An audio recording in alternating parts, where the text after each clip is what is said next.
Welcome to the FCS Championship, just north of Dallas, Texas in Frisco on this Monday night. The slot where for the last many years we crowned a college football playoff champion.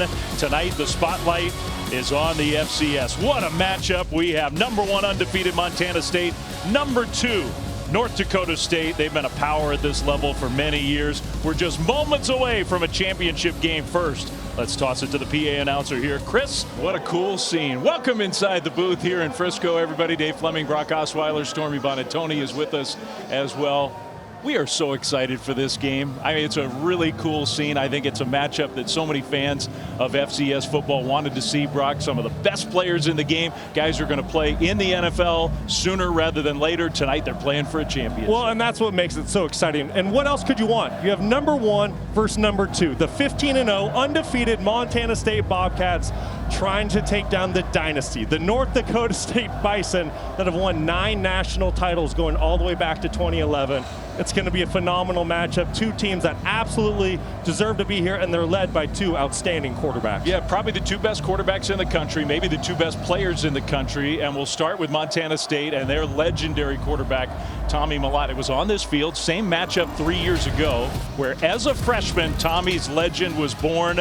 He led the Bobcats to this game, and then on like the 5th play of the game, he turned his ankle. He tried, he couldn't get back in, and it's almost, Brock, like since that moment, everything for Tommy Mellott and Montana State has built to this night tonight. That's exactly right. It's been a redemption tour, and when you talk to Tommy Mellott, he said this is the team that he wanted in this moment. But over the last 3 years, he's been nothing short of exceptional. Over 5,000 career passing yards, 3,000 career rushing yards, and he is certainly the heartbeat of this Montana State Bobcat football team. And just a couple nights ago, he took home the Walter Payton Award for the year, which goes to the premier offensive player of the year at the FCS level, and he certainly deserved it. First Bobcat in history to win that award, and he's not alone for Montana State. They got a lot of stars on both sides of the ball. They do, and defensively it starts with Brody Grebe, the 3-time All-American from Mellstone, Montana. He has to affect the football game, and then you have 2,000-yard backs in Scott Trey Humphrey and Adam Jones,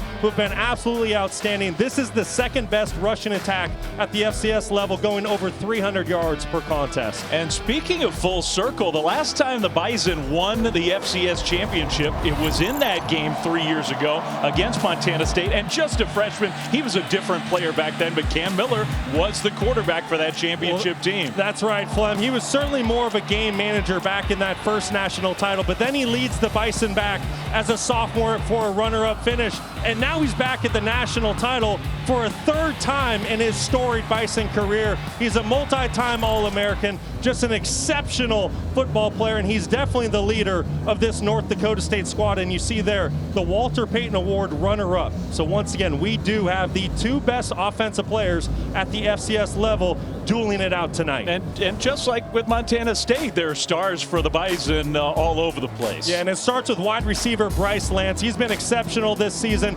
just shy of 1,000 yards. He's got big playability all over him. 3 touchdowns in the semifinal against South Dakota State. And then Eli Mostart, you better know where he is, because that defensive tackle can wreck a game in a hurry. Almost ready to go live on the field with the head coach of the Bobcats, the undefeated Montana State team. Here's Stormy.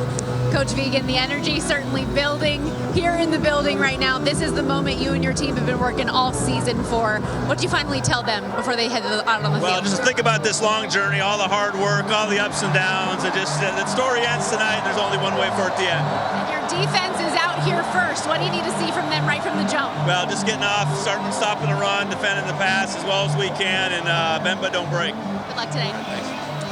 Thank you, Stormy. Thanks, Brent Vegan, the head coach of the Bobcats, who, of course, played at North Dakota State, coached there for many years. There's so many ties now between these 2 programs. And we are almost ready to go. Sold out crowd, chilly but beautiful night in Texas. The 2 best teams in FCS, championship on the line. And here we go. Montana State won the toss. They deferred. So the kickoff into the end zone for a touchback, and it means that North Dakota State, Brock, and Cam Miller making his 54th consecutive start. They'll have the ball first. 54 start, 3rd national title experience, two-time All-American, runner-up to the Walter Payton Award, was the Offensive Player of the Year in the Missouri Valley Football Conference. He's done it all in his career as a Bison. Can he get one more tonight? And listen to how loud it is already inside this stadium. A handoff run play, first play from scrimmage, and a nice gain. That's Marty Brown, Shamar Brown, who won the Jerry Rice Award for the top freshman player at the FCS level. Had a great first year. Yeah, he really did. He's a very physical downhill runner for the Bison. You see there, Jerry Rice Award winner, which is a very prestigious award. When you go through the list of the Jerry Rice Award winners over the years, very impressive. Some NFL Hall of Famers on that list. Gain of 6 on first down. It's 2nd and 4. And the Bison going to throw it for the first time and the first completion of the game out to Braylon Henderson. And that'll be a first down for North Dakota State. Nobody has played more games in the history of this storied program than #1 Braylon Henderson. No, and he's been excellent for Cam Miller and this Bison offense.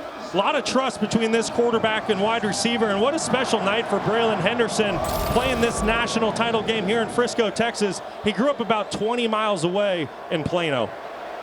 Can you believe it's his 73rd career game? That's a lot of games. Unheard of.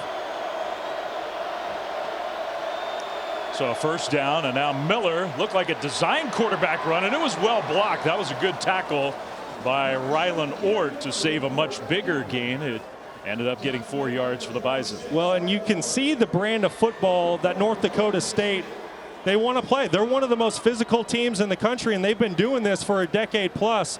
The question tonight is Montana State and that defensive front seven, can they match the physicality? This is something that Brent Vegan and his ball club, they've been building towards the last 4 seasons.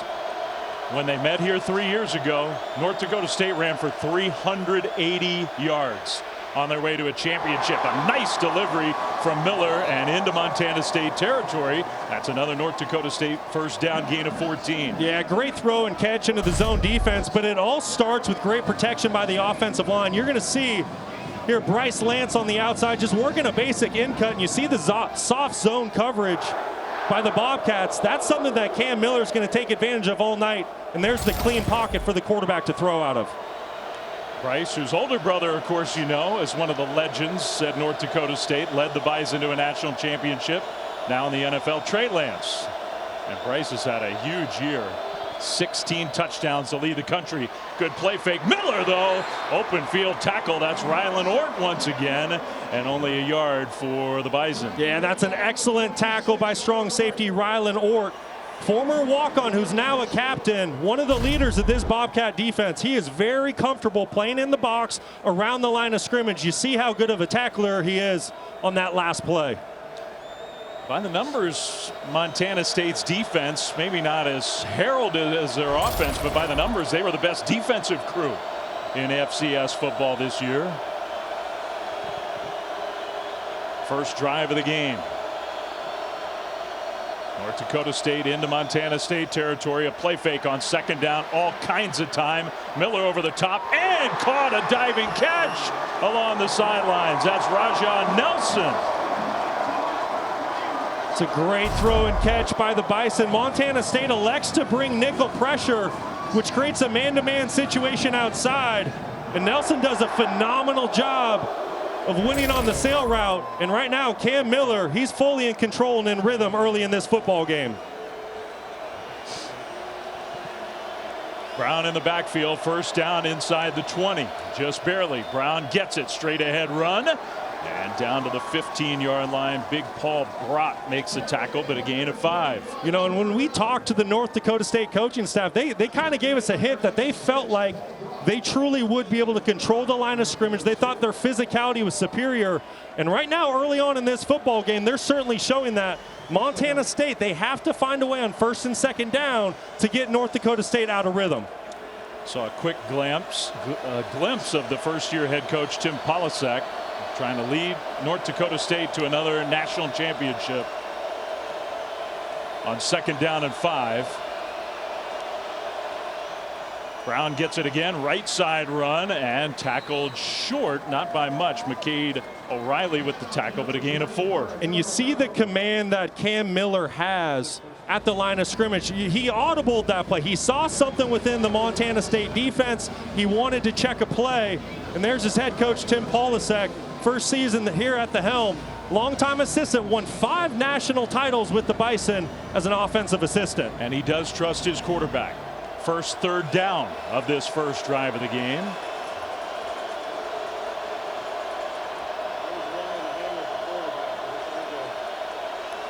Third and 1. Miller's gonna run, and it's wide open in front of him. Cam Miller spun down inside the 5. Ort with another tackle, but it'll be first and goal. And he gets a great block by running back TK Marshall. This is the +1 running game that you get with a true dual threat quarterback. When you can use your tailback in the blocking scheme, the numbers are in favor of the offense, something that the Bison have done very well in this playoff run. 10th play of the drive. Miller keeps it. It takes a big hit as he's decked at about the 3. Neil Daly led the way from his linebacker spot. That one might have stung.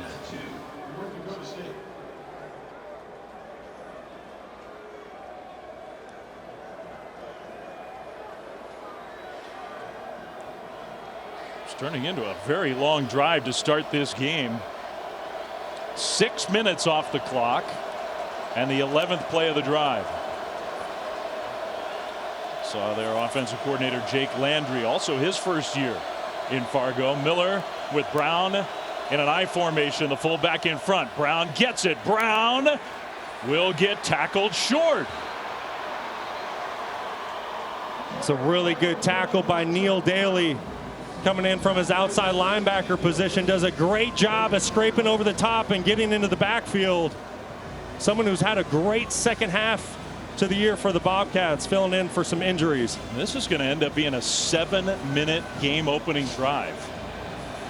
One way or the other for North Dakota State. Well, and when you have the Walter Payton Award winner on the other sideline, these are the drives that you want to put together. If you can string together first downs and control the clock and keep Tommy Mellott on the sideline, that's a huge deal. 3rd and goal.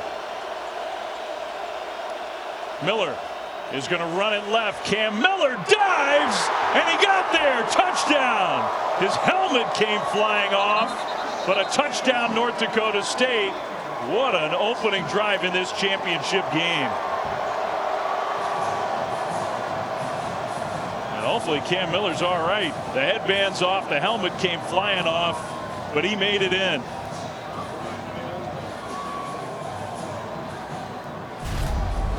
Just a great start to the game for North Dakota State. Wermeyer right there on the edge. 46 does a great job of setting the edge. You see 28 Marshall lead blocking for his quarterback. And what an individual effort by Cam Miller going up and over for the first score of the game. 12 plays, 75 yards, more than 7 minutes. Extra point up and good. The Bison couldn't have drawn it up any better than that. So Cam Miller and company, they won a title here 3 years ago on this field, trying to do it again. And a great start, a long touchdown drive. It's 7-0 Bison. You know, it's been one hell of a ride, but I got news for you. I'm not in the business of hoping. Let's not be hoping we're going to get it done. You either do or you don't. And there's 5 or 6 plays out there for us. You either make them or you don't, and I'm betting on the Bison today. It's been an unbelievable ride. Let's finish writing this story. It's going to be a hell of a chapter in Bison championship culture. Let's go get one. Captain, you're up. I think it's fair to say the speech worked. Yeah, what an opening drive for the Bison. But how about that energy coming out of Tim Polasek, finally getting the opportunity to come back to North Dakota State and be the head coach, a place where he's been an assistant and part of 5 national titles. Great start for the Bison. Touchback, so Montana State's offense had to sit on the sidelines for a long time. The clock never stopped during that opening drive, never, not one time. So Tommy Mellott's been itching, I'm sure, to get on the field. Yeah, no doubt about it, and that's a huge piece of the game plan for the Bison. But you see the career for Tommy Mellott, nearly 6,000 passing yards, well over 3,000 rushing, just won the Walter Payton Award. He's done everything you possibly can at the FCS level as a college quarterback. There's just one thing that's evaded him, and that's winning a national title, and here's his opportunity. Bobcats haven't won one in 40 years, trying to break that tonight. But down 7-0. Mellott is going to hand the ball off. Humphrey, left side run. Scottre Humphrey, who has not been healthy down the stretch. A very talented running back. Gets a couple of yards. Yeah, very talented. Just a sophomore, but averaging over 7 yards per carry on the season. Definitely a bell cow, more of a downhill physical thumper. And then he's got his counterpart in Adam Jones, who also went over 1,000 yards on the season. So they actually gave him, I think, close to 3 yards. 2nd and 7 for Montana State on their opening drive of this championship game. This time a right side run. Humphrey out to the 30, tackled there right away.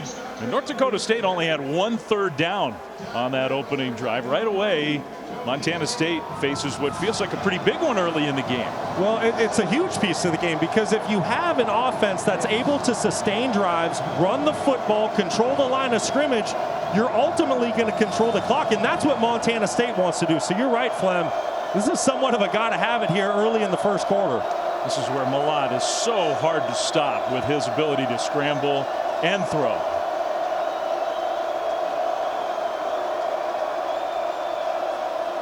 Third and 5. Pocket starting to collapse. There he goes. Mellott bounces it left side, cuts it in, and walks out of bounds near midfield. So the first down of the game for Montana State. The wide receiver, Lanyana Alexander, made a really good block. Yeah, and that's what makes Tommy Mellott so special. There's nowhere to go with the football down the field. The secondary does a phenomenal job, but he can make you pay with his legs. It's 3rd and 5. You get the sense as a defense, there's great coverage. We're getting ready to get off the field. Not so quick. With Tommy Mellott at quarterback, if you don't corral him in the pocket, he's going to make you pay like you just saw. He's a legit big-time athlete. He's grown over the years as a pure quarterback. But Tommy Mellott is an elite athlete at that position. Handoff on first down, and a nice run from the freshman Adam Jones into North Dakota State territory. And I want to talk more about Tommy Mellott using his legs. This is in the semifinal versus South Dakota. This is a 3rd down play as well, like you just saw. He goes through his progression very quick because he knows how dangerous he is with his legs. He has elite, legit track speed, and he can make you pay. You see all the missed tackles that he can make you miss. So once again, if you don't stay disciplined in your rush lanes and keep that gap integrity and keep him inside the pocket, he's going to make you pay.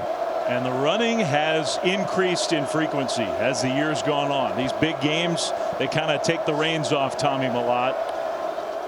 2nd down, play fake. Mellott going deep down the right sideline and incomplete. Trying to back shoulder throw to Ryan King. Incomplete. It'll be 3rd down. Pretty good coverage down the field that time by Shepard. Tommy Mellott, recognizing man-to-man coverage, wants to take a shot down the field. Looks like the football was slightly underthrown. I think he was just trying to work a back shoulder pass, but great coverage by the Bison. So take a moment and appreciate 5:06 on the clock. That's the first time the clock has stopped in this game.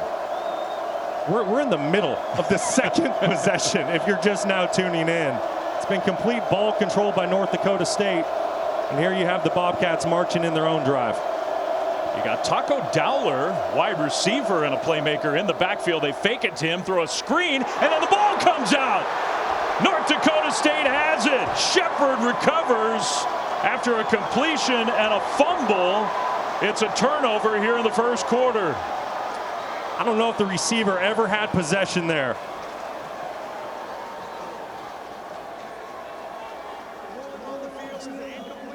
Okay. All right, so it's a good call.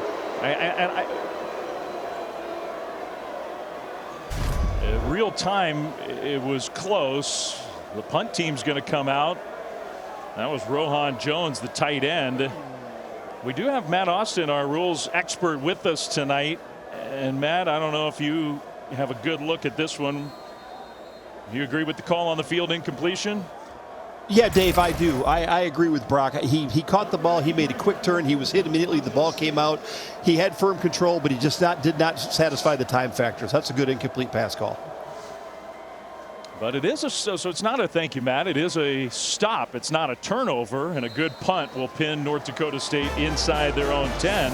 But the Bison have scored a touchdown. They've gotten a stop on defense. They get the ball back when we come back.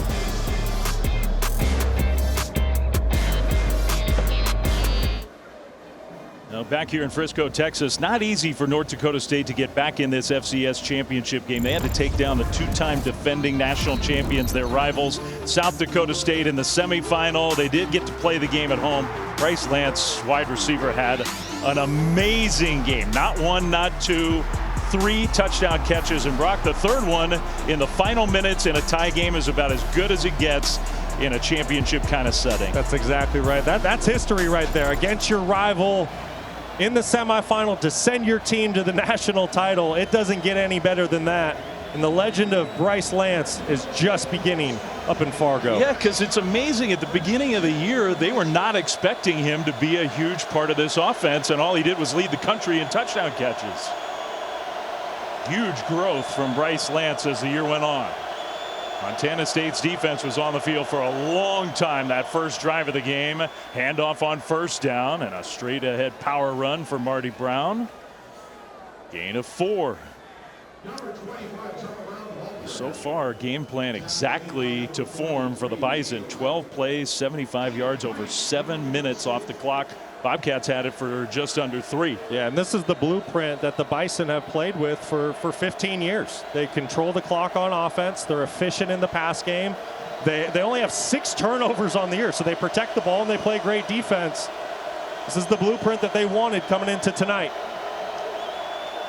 Marika Penu in the backfield with Miller, who's going to run it right side. Bounces it to the corner, and Cam Miller just not quite the same kind of speed as Mellott. It's a good run, but couldn't get all the way around the corner. Rylan Ord has been everywhere in the first quarter. Yeah, that's a great tackle by Ord, but Cam Miller, you can see the game plan. It's all things number 7. He's a perfect 3 for 3 on the game. In the pass game, he's already rushed 6 times for 20 yards.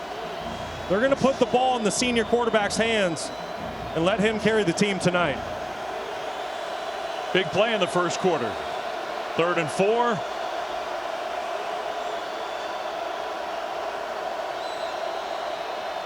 Miller changing the play at the line of scrimmage, or at least getting everybody organized. He's going to go deep to Lance, and knocked away. Here comes a penalty flag.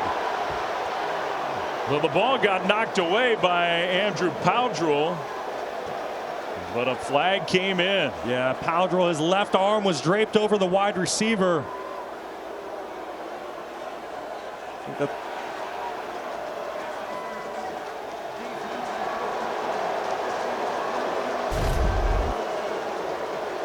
And this is great recognition by Cam Miller. Bryce Lance at 6'3", he has a big time advantage on Powdrell at 5'10", and you see the left hand restricting Lance from coming back and making a play on the football. Really good call by the officials on 3rd down. So the guy who had the monster semifinal game targeting him there, he's tough to guard. The penalty makes it 1st and 10, just shy of the 30-yard line. For North Dakota State, the drive continues.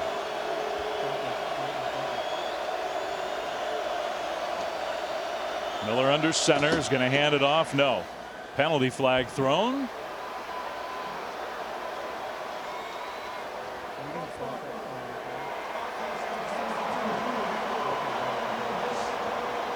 So that's the first penalty of the game against the Bison.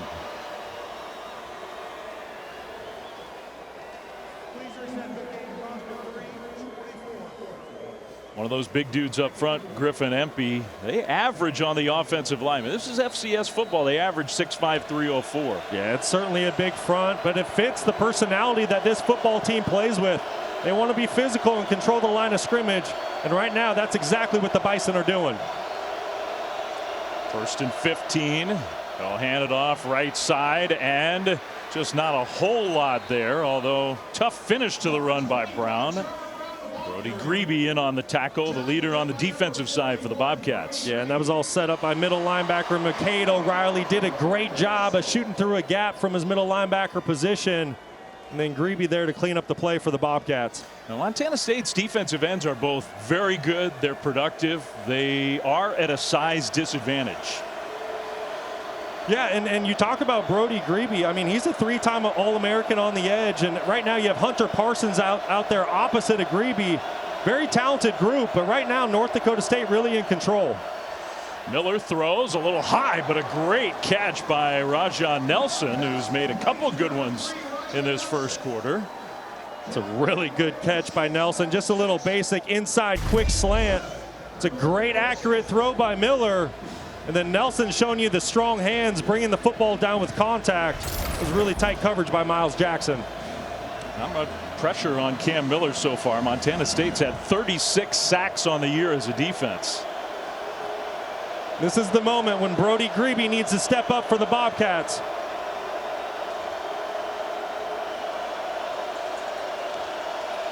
Miller runs straight ahead. There's nobody there. On his way to the 30, to the 20. Cam Miller, touchdown. 64 yards. The whole field opened up. And nobody really got close to Cam Miller.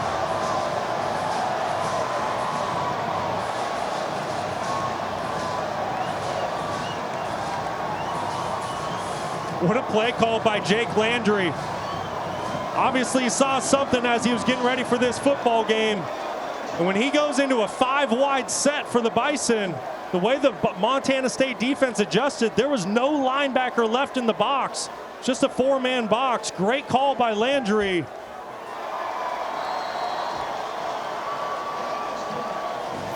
Wow, what a huge play that was to cap off a 92-yard drive. Yeah, let's go back to the picture. Here's 1, 2, and you see 3 and 4 right there. No one in the middle for the Bobcats. Cam Miller, all he had to do was sell pass for 1 second and run forward and hit his head on the crossbar. What a play call by Jake Landry. Somebody had to be there. Nobody was there. And North Dakota State, man, what a start in this championship game. They're up 14-0.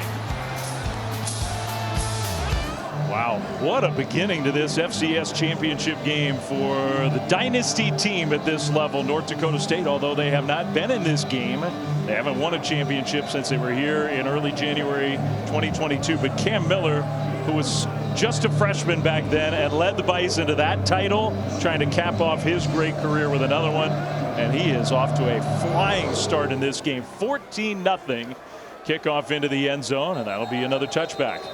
Yeah, and I want to go back to that long touchdown run by Cam Miller. You're going to see North Dakota State in a 5-wide set. You see the 5 wide receivers, and you're going to see the safeties, but they're so clued in on the wide receivers. And then here's the Mike backer. He should be more in the box. You got to think that this is a bust on the Montana State defensive behalf. Everyone is so clued in that they forget that they're playing a true dual threat quarterback that can also beat you with his legs. It was 3rd and 4. Got to be alert to quarterback run. I mean, I like what you said. Clearly they saw something leading up to this game.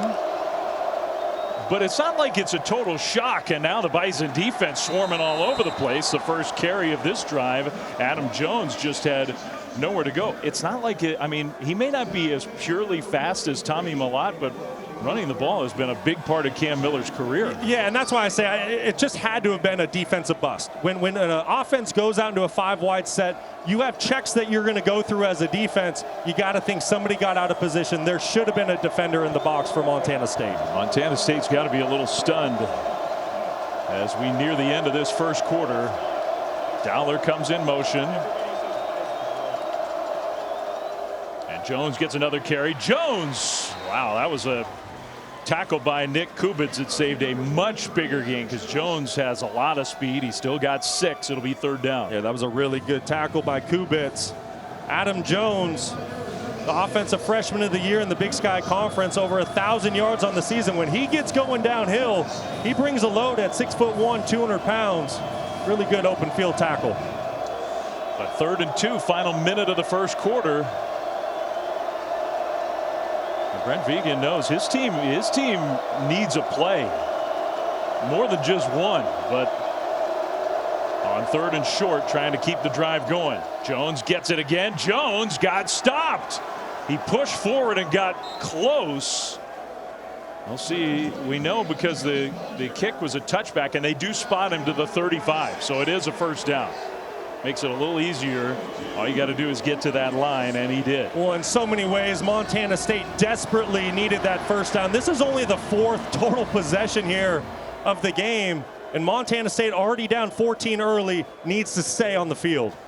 Not used to this, that's for sure, in what's been a magical undefeated season. And their coach is going to try to get the Bobcats going, because so far, it's the first time they've been scoreless in the first quarter since the opener against New Mexico. It's been all Cam Miller and the Bison so far. Their offense has been unstoppable. Their defense has been flying around. Championship Monday in Frisco, and it's 14-0 NDSU.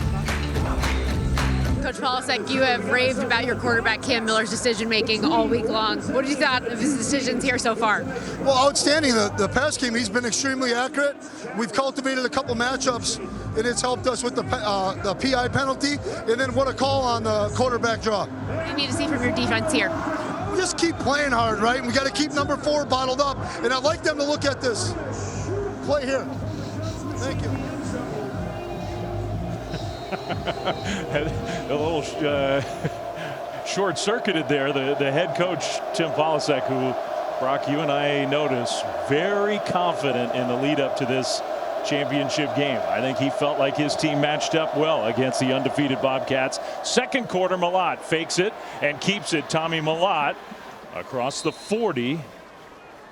Kind of amazing how the first quarter went. This is only the second possession for Montana State. 157 total yards in 2 drives for North Dakota State. Yeah, so impressive for the Bison, and they really flipped the script on what Montana State had been doing to everybody throughout the season. This is a Bobcats team that has started fast, and they've really controlled the first quarter, but that's not the case tonight. Tim Polisek and his ball club, they came out the gates ready to play, and they are in full control of this football game.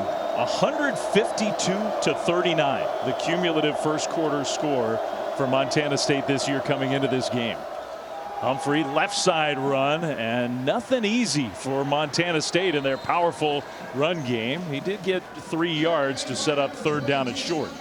Well, it's going to be really tough to run inside tonight for the Bobcats. North Dakota State, they have 2 defensive tackles in Cody Heisman and Eli Mostart. Mostart an All-American, and those guys are as good as it gets at the FCS level. Very athletic, they're strong, and they can anchor down the front. You see right there, number 50, that's Heisman. He's someone to reckon with, and there's his counterpart, Mostart, 53. So 3rd and 2 for the Bobcats. On their own side of the field, they might already have to be thinking about 4-down territory. Mellott in the shotgun, and Mellott's going to keep it straight ahead. Mellott gets there. Avoided that defender flying in from the secondary. That was Givens. It's a 1st down, Montana State. Yeah, and that's a really good, tough inside run by Tommy Mellott. But keep an eye what you get here. You get some eye candy by the Bobcats, and then watch how the defenders flow with that and how the inside lanes open for Tommy Mellott. And this is what the Montana State offense under Tyler Walker, they've done all year. They create so much hesitation and eye candy for a defense that if you get outside your gap, Tommy Mellott's going to pick up a 1st down. Only a couple throws so far for Montana State, nearing midfield, 1st and 10. But down 2 touchdowns early in the second quarter. Mellott keeps it, is going to flip it to his tight end. That's Jones, and Jones gets upended into North Dakota State territory. That's the first completion of the game for Mellott and Montana State. Rohan Jones has been a huge piece to this offense this season from the tight end position. Named an All-American a couple weeks ago. And this is where Tommy Mellott is at his best. If he can get outside the pocket, I really feel like that's where he's most comfortable, he's most accurate, and you can see this Bobcats offense starting to get into rhythm.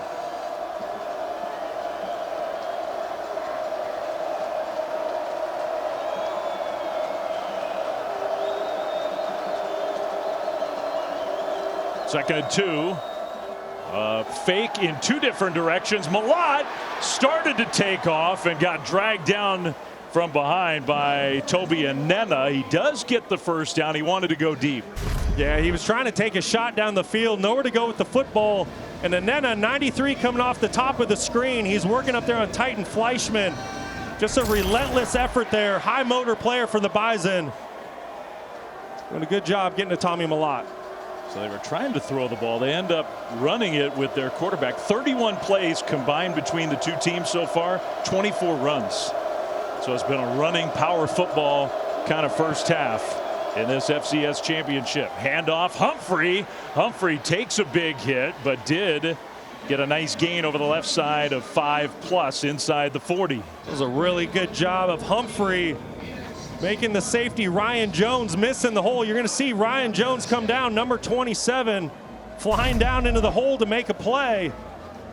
And Humphrey does a great job of evading the tackle and picking up some extra yards for the Bobcats. I don't think we saw that kind of burst from Humphrey one time in the semifinal a couple weeks ago. He looks a lot healthier. Yeah, he's finally healthy. I think he's back to 100%. He's nursing a lower body injury for quite a few weeks. This will be the 10th play of this drive, and it's taken more than 6 minutes off the clock. Mellott flips it. Little reverse action. And a tackle in the open field. That's Ty McCullough, who loves those jet sweeps, really more just like a pure jet sweep. That will count, though, as a forward pass because of the pitch forward. It'll be 3rd and 1. Yeah, this is a big piece of the offense for Montana State. You mentioned Ty McCullough and the speed sweeps. It basically ends up being like a punt return for Montana State. They're just trying to get the football out in space for one of their most dynamic playmakers, and McCullough brings great speed to the wide receiver position. It's been a good drive, but North Dakota State's limiting the explosive plays so far. 3rd and a yard for Mellott and the Bobcats. Handoff, no, he keeps it, and Mellott gets the first down. What a tough run by Tommy Mellott. Ropes is there to make the play for North Dakota State. But this is what Tommy Mellott has done over the last 3.5 years while playing quarterback at Montana State. There's plays for a defense to be made on him in the backfield. He'll make one miss. He's tough as nails. He's willing to stick his head in between the tackles, and he picks up another first down for the Bobcats.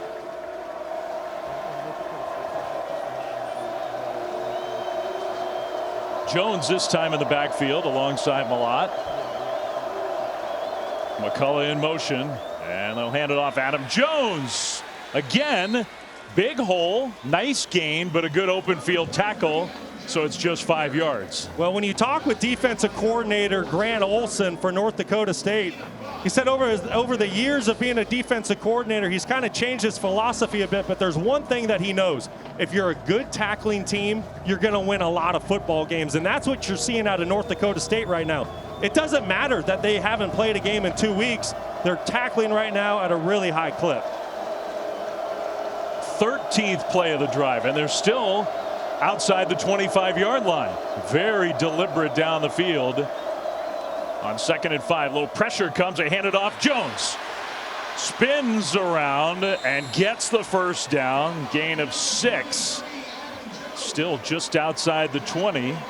But Adam Jones getting some good chunks of yardage on this drive. Yeah, that's an excellent job by the Montana State offensive line. Right guard Marcus Weir, a 2-time All-American, does an excellent job of securing level 1 for his running back Jones.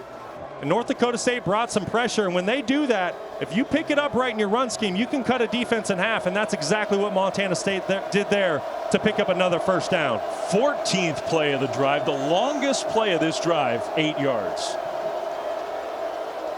Dowler, the man in motion. Mellott fakes it. He's going to check it down. That's Jones again, the tight end along the sideline. Took on 3 would-be tacklers and gets shoved out of bounds around the 15. FCS championship tonight. Of course, looking ahead also to the college football playoff semifinals. Thursday night, the first one to go. Notre Dame, Penn State from the Orange Bowl, and then the Cotton Bowl on Friday. Ohio State and Texas on ESPN this Thursday and Friday, just a few days away. I can't wait to watch. And how good has Ohio State been as of recent? Oh, man. Those last 2 games, boy, they've really turned it on. 2nd and 4 here. Look at the red zone numbers for Montana State. 61 of 63 with 52 touchdowns. Mellott gives it to Humphrey, who I think thought he had a bigger hole, and gets wrestled down by McCaslin. So a good tackle to set up 3rd down. That was a really good tackle by McCaslin. If he doesn't make that, I think Humphrey scores. And here's the question. Montana State's been controlling the tempo and the clock on this drive. And North Dakota State, it's been this bend but don't break. Can they hold Montana State to a field goal here, or is the Bobcats going to be able to punch it in? I mean, this drive started with almost 2 minutes to go in the first quarter. We're under 6.5 minutes in the second quarter. More than 10 minutes. Third down, Mellott got away from the first would-be tackler, not the second though, and gets back to the line of scrimmage. Cody Heisman gets him to the ground. And Montana State sending the field goal team out. Yeah, a bit of a head scratcher. North Dakota State loaded up the box. It was man-to-man defense across the board out on the perimeter. If North Dakota State's going to do that to take away the run, Tommy Mellott needs to check the play and give his opportunities outside to his wide receivers in these one-on-one situations. It's really tough sledding running inside versus that many defenders. Miles Sandstead, the place kicker, and not a long field goal. Not all that pretty, but it goes through, and the Bobcats are on the board. But a drive that was 17 plays, more than 11 minutes. And the Bison hold the Bobcats to 3. It's 14-3 here in quarter number 2. I want to go back to this last third down by Montana State. If you're going to have 10 guys essentially in the box and you get a one-on-one matchup outside, that's Ryan King, a 6'4", 220-pound wide receiver. If you know it's not going to be 4-down territory in this situation, I would love to see Tommy Mellott give his big wide receiver on the outside an opportunity on third down to go up and make a big-time play. They dared him to throw. He didn't throw.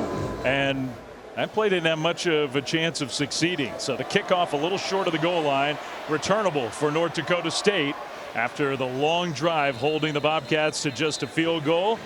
Bison get the ball when we come back to Frisco right after this.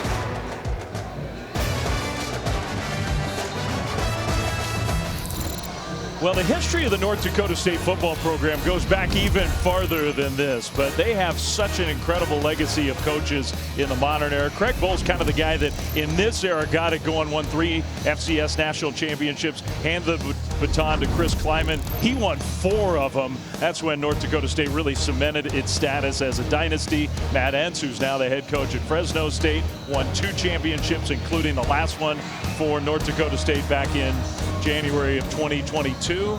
And now it's Tim Polisek's turn to try to win one. By the way, Chris Kleiman was here and is here on the field pregame with his longtime assistant, Brent Vigen, who came from the Bison program, now leads Montana State. A lot of crossover, and it's just some great coaching in both programs over the last many years. Bison get the ball and a handoff on first down. Montana State's defense has to find a way to get a stop. They do, and it really comes down to first and second down. Who wins those downs? And right now, it's been the Bison. They're controlling the line of scrimmage. At some point, somebody in that front 7 for Montana State, if they're going to hang in there, they need to create a negative play. They need to be disruptive up front. And when you talk to Brent Vigen, he said that they're ready for that challenge, and they have the guys and the personnel to go toe-to-toe with North Dakota State, but we haven't seen that yet. You saw that little split screen. The 2 head coaches know each other very well. Miller's going to keep it, and he goes down. Loses 3, maybe 4 yards. That's the first negative play generated by the Montana State defense. After the play was over, a couple bodies went flying into the Montana State sideline. I don't see a penalty flag thrown. Yeah, there we go. We were just talking about it. And Brock was talking about it. Maybe they're talking about what happened at the end of that play. Yeah, those 74, Gray Zabel, the left tackle for the Bison. After the play, personal foul, offense, number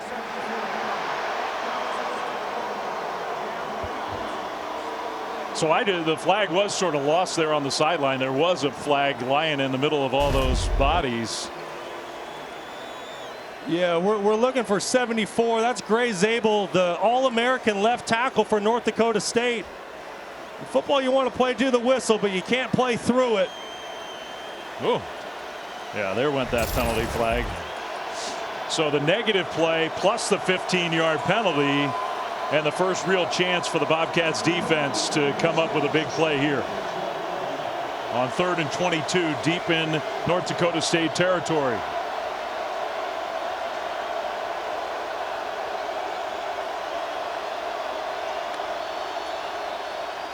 Miller looking to throw. Miller flips it over the middle. That pass caught, but the open field tackle made well short of a first down. And the Bobcats defense does get its first stop of the night. And that's exactly what Montana State needed. As the clock rolls towards 4 minutes, you have to remember Montana State gets the football first in the second half. So if they're able to go find some points here right before halftime, get the ball back, go find more points, they're right back where they want to be. 4 minutes to go in the half. That'll have to be hurry-up offense based on the way this game has gone. A punt, kind of a low punt that's going to finally die at about the 38-yard line. 42-yard punt, no return, and pretty good field position for Tommy Mellott and the Bobcats offense with the ball when we come back after Montana State finally got a little heat on Cam Miller and forced the first punt of the game. Montana State fans, finally something to cheer about on the defensive side. It's been all Bison in this first half, but the Bobcats get the ball back, trailing 14-3. Under 4 minutes to go until halftime. A very fast-moving half. Mellott keeps it and will cut it upfield. Gets to the 45 with a block from his wide receiver. So a nice gain on first down to start the drive of 7 yards. I mean, Tommy Mellott's hoping that he'll get a chance to play in the NFL. FCS players have made a huge legacy on that NFL level over the years. Truly, Brock, I mean, truly some of the all-time greatest. Yeah, look at those names. Jerry Rice, Randy Moss, Kurt Warner, Terrell Owens, Michael Strand. I mean, what a lineup of phenomenal players. All Hall of Famers, all who played their college ball at the FCS level. Second down and short. Jones going to try to get around to the corner, and he just couldn't get there. He did spin ahead and got some yardage back, so instead of a big loss, he steps out of bounds short of the 45, I think. That's the first tackle for loss for the Bison to set up third down. That was a good job by middle linebacker Nick Kubitz to go track him down, make an open field tackle.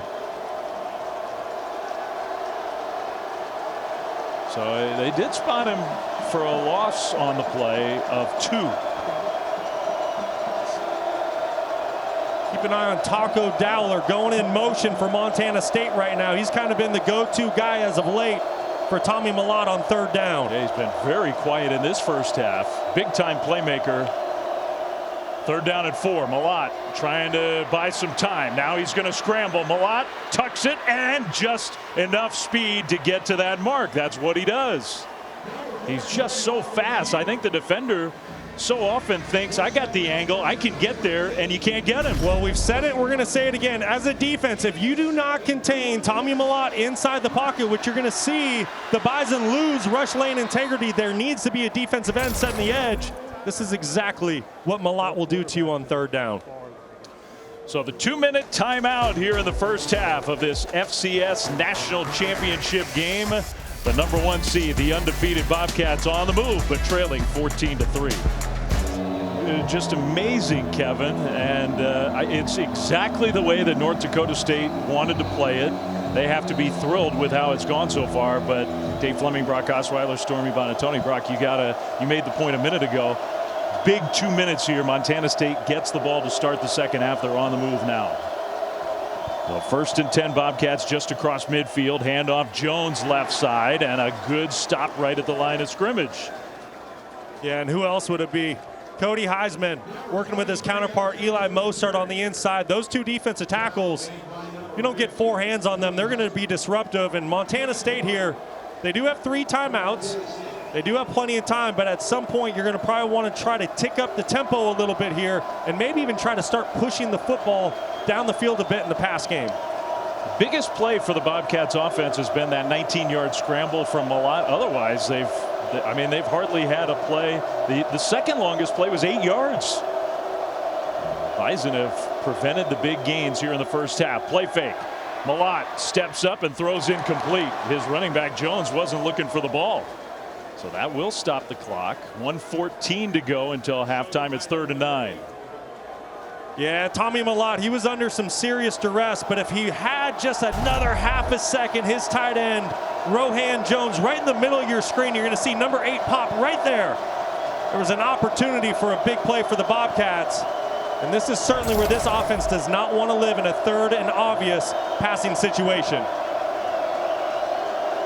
Jones, the running back, split out as a wide receiver for 3rd and 9.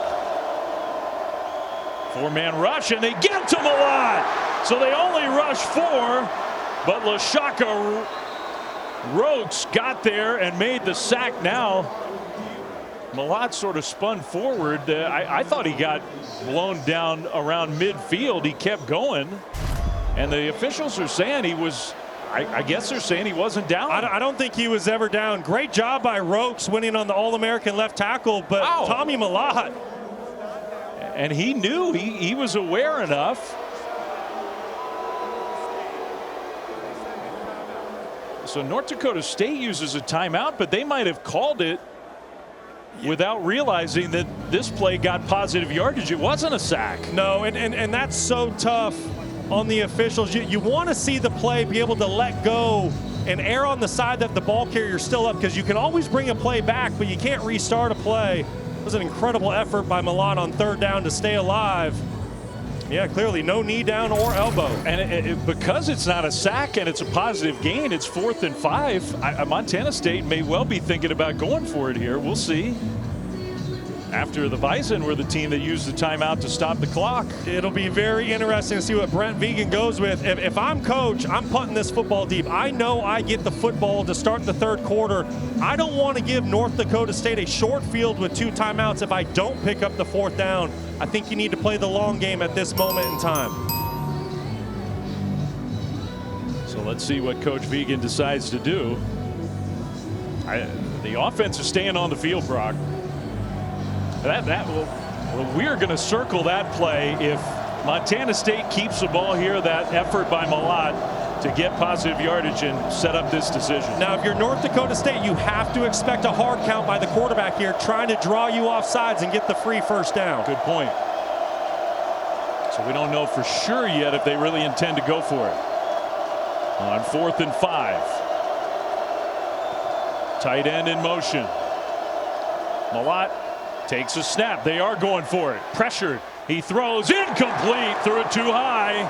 And good coverage from the Bison, so they get the ball back near midfield after coming up with the stop. That was excellent coverage by Jalen Crumby. Just absolutely nowhere to go with the football for Tommy Mellott. He tries to stay alive as long as he possibly can. That's Taco Dowler working on Crumby. Here's a better shot.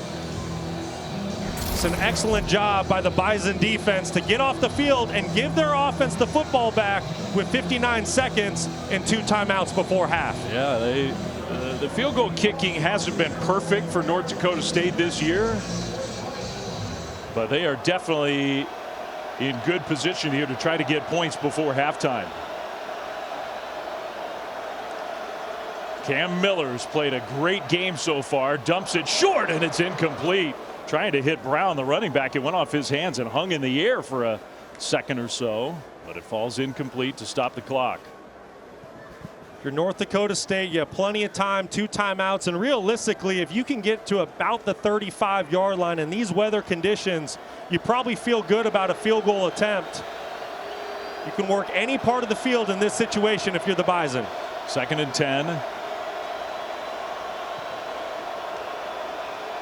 Miller pressured on the move. Miller is going to run and kept his balance. Got some positive yardage there across midfield. Plus he goes out of bounds with the clock at 47 seconds.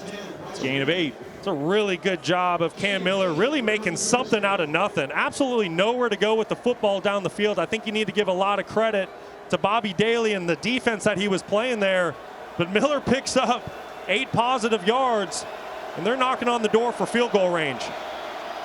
3rd and 2. There's the D coordinator for Montana State.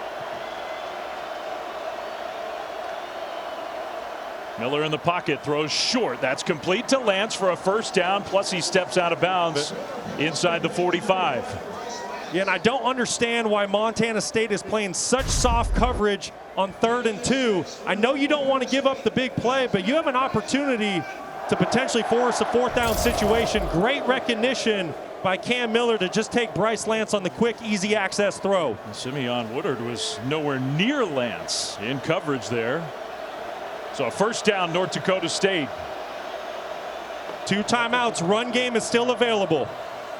They'll look to throw, and another pass to Lance with the same kind of coverage there. Same throw, same side of the field, same 2 guys. It's Woodard on Lance. And I understand Bryce Lance, he's got big playability, but at some point you got to come down to the line of scrimmage. Look at the softness you have there. That's 10 yards. You got to challenge the young wide receiver for the Bison. So he stops the clock. He gets 7 yards. You're in long field goal range already and looking for more.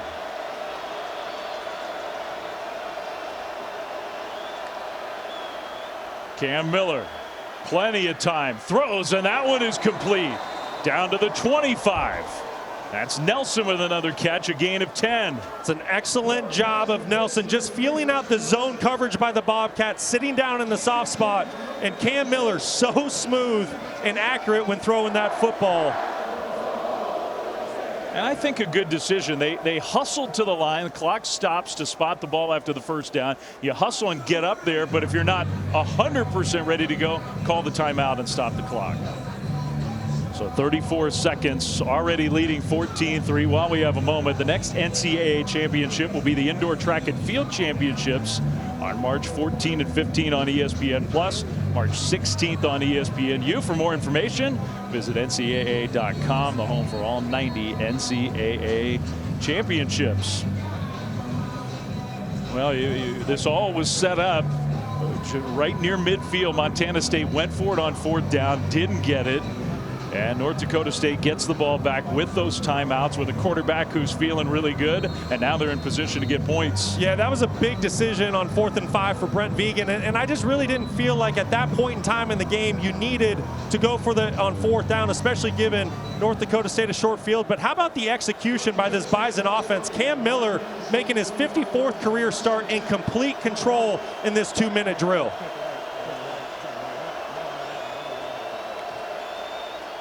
In the pocket, Miller is going to scramble. Miller gets tackled in the open field. Now the clock will stop because North Dakota State is going to use its final timeout. So that's a big tackle for the Bobcats.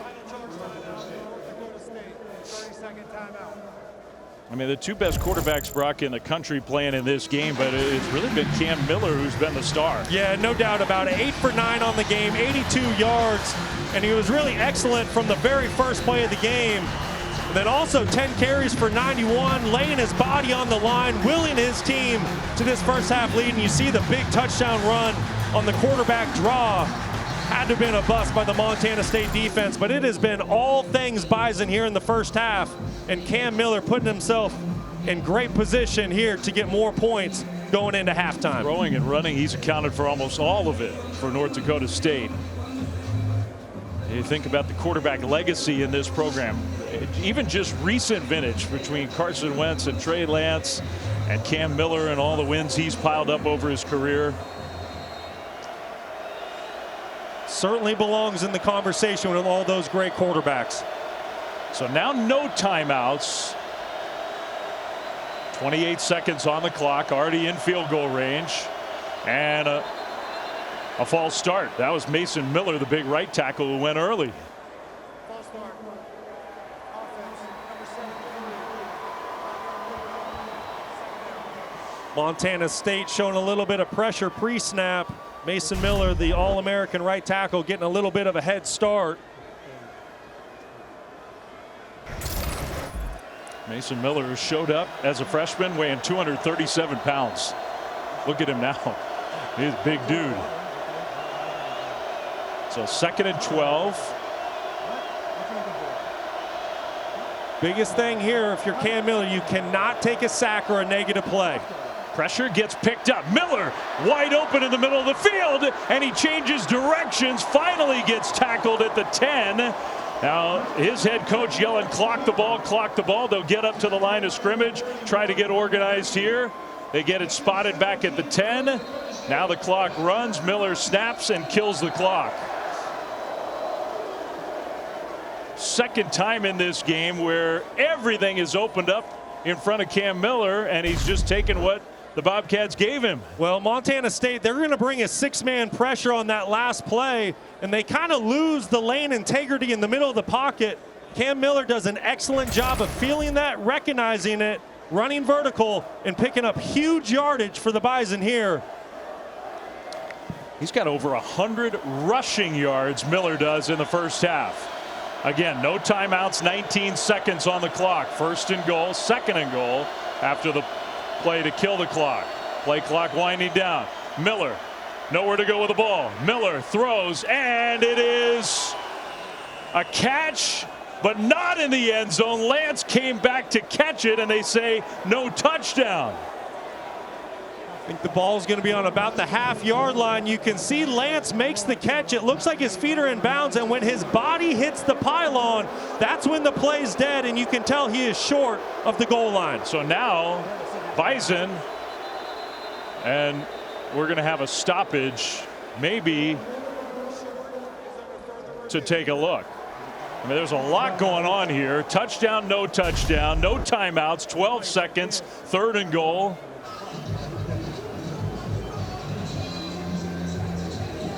Wow. So it's all about where that football is when his body hits the pylon. And from that last angle, it looks like the ball's on about the half-yard line. How often do you have a receiver dragging his feet in the end zone, but making a catch that's not a touchdown to stay in bounds?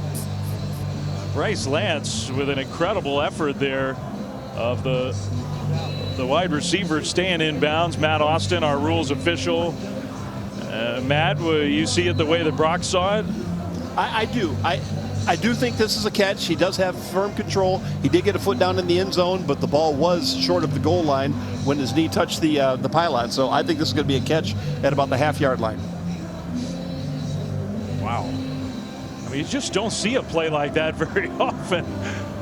Catching it sprawled out, laying out of bounds, feet in bounds, feet in the end zone, body and ball not yet there. And I give the officials on the field credit for, I think, getting the call right in real time. Yeah, they did an outstanding job. Great job right there by the side judge. Perfect angle to make this call. And how about the concentration by Lance? Recognizing where his body's at on the field, getting a foot in bounds, the body control, the strong hands. I'll tell you what, this junior wide receiver is someone to keep an eye on as he heads into next season. Just a phenomenal player for North Dakota State. Nobody has more touchdowns in the FCS than he does this year, and he almost had another one there. School record was 16 on the season. Yeah, great vantage point at the half-yard line. And now the question for North Dakota State with 12 seconds.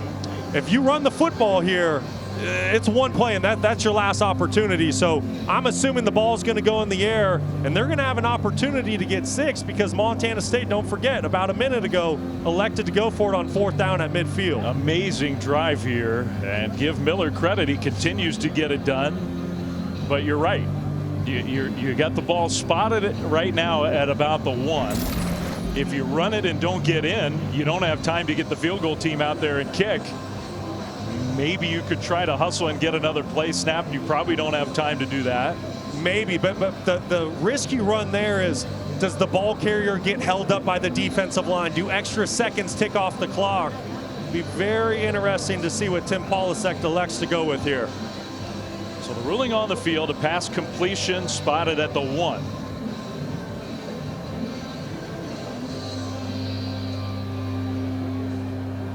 All right, let's get the call. After review, the receiver controlled the ball at the half-yard line. He is out of bounds. It will be 3rd down at that point.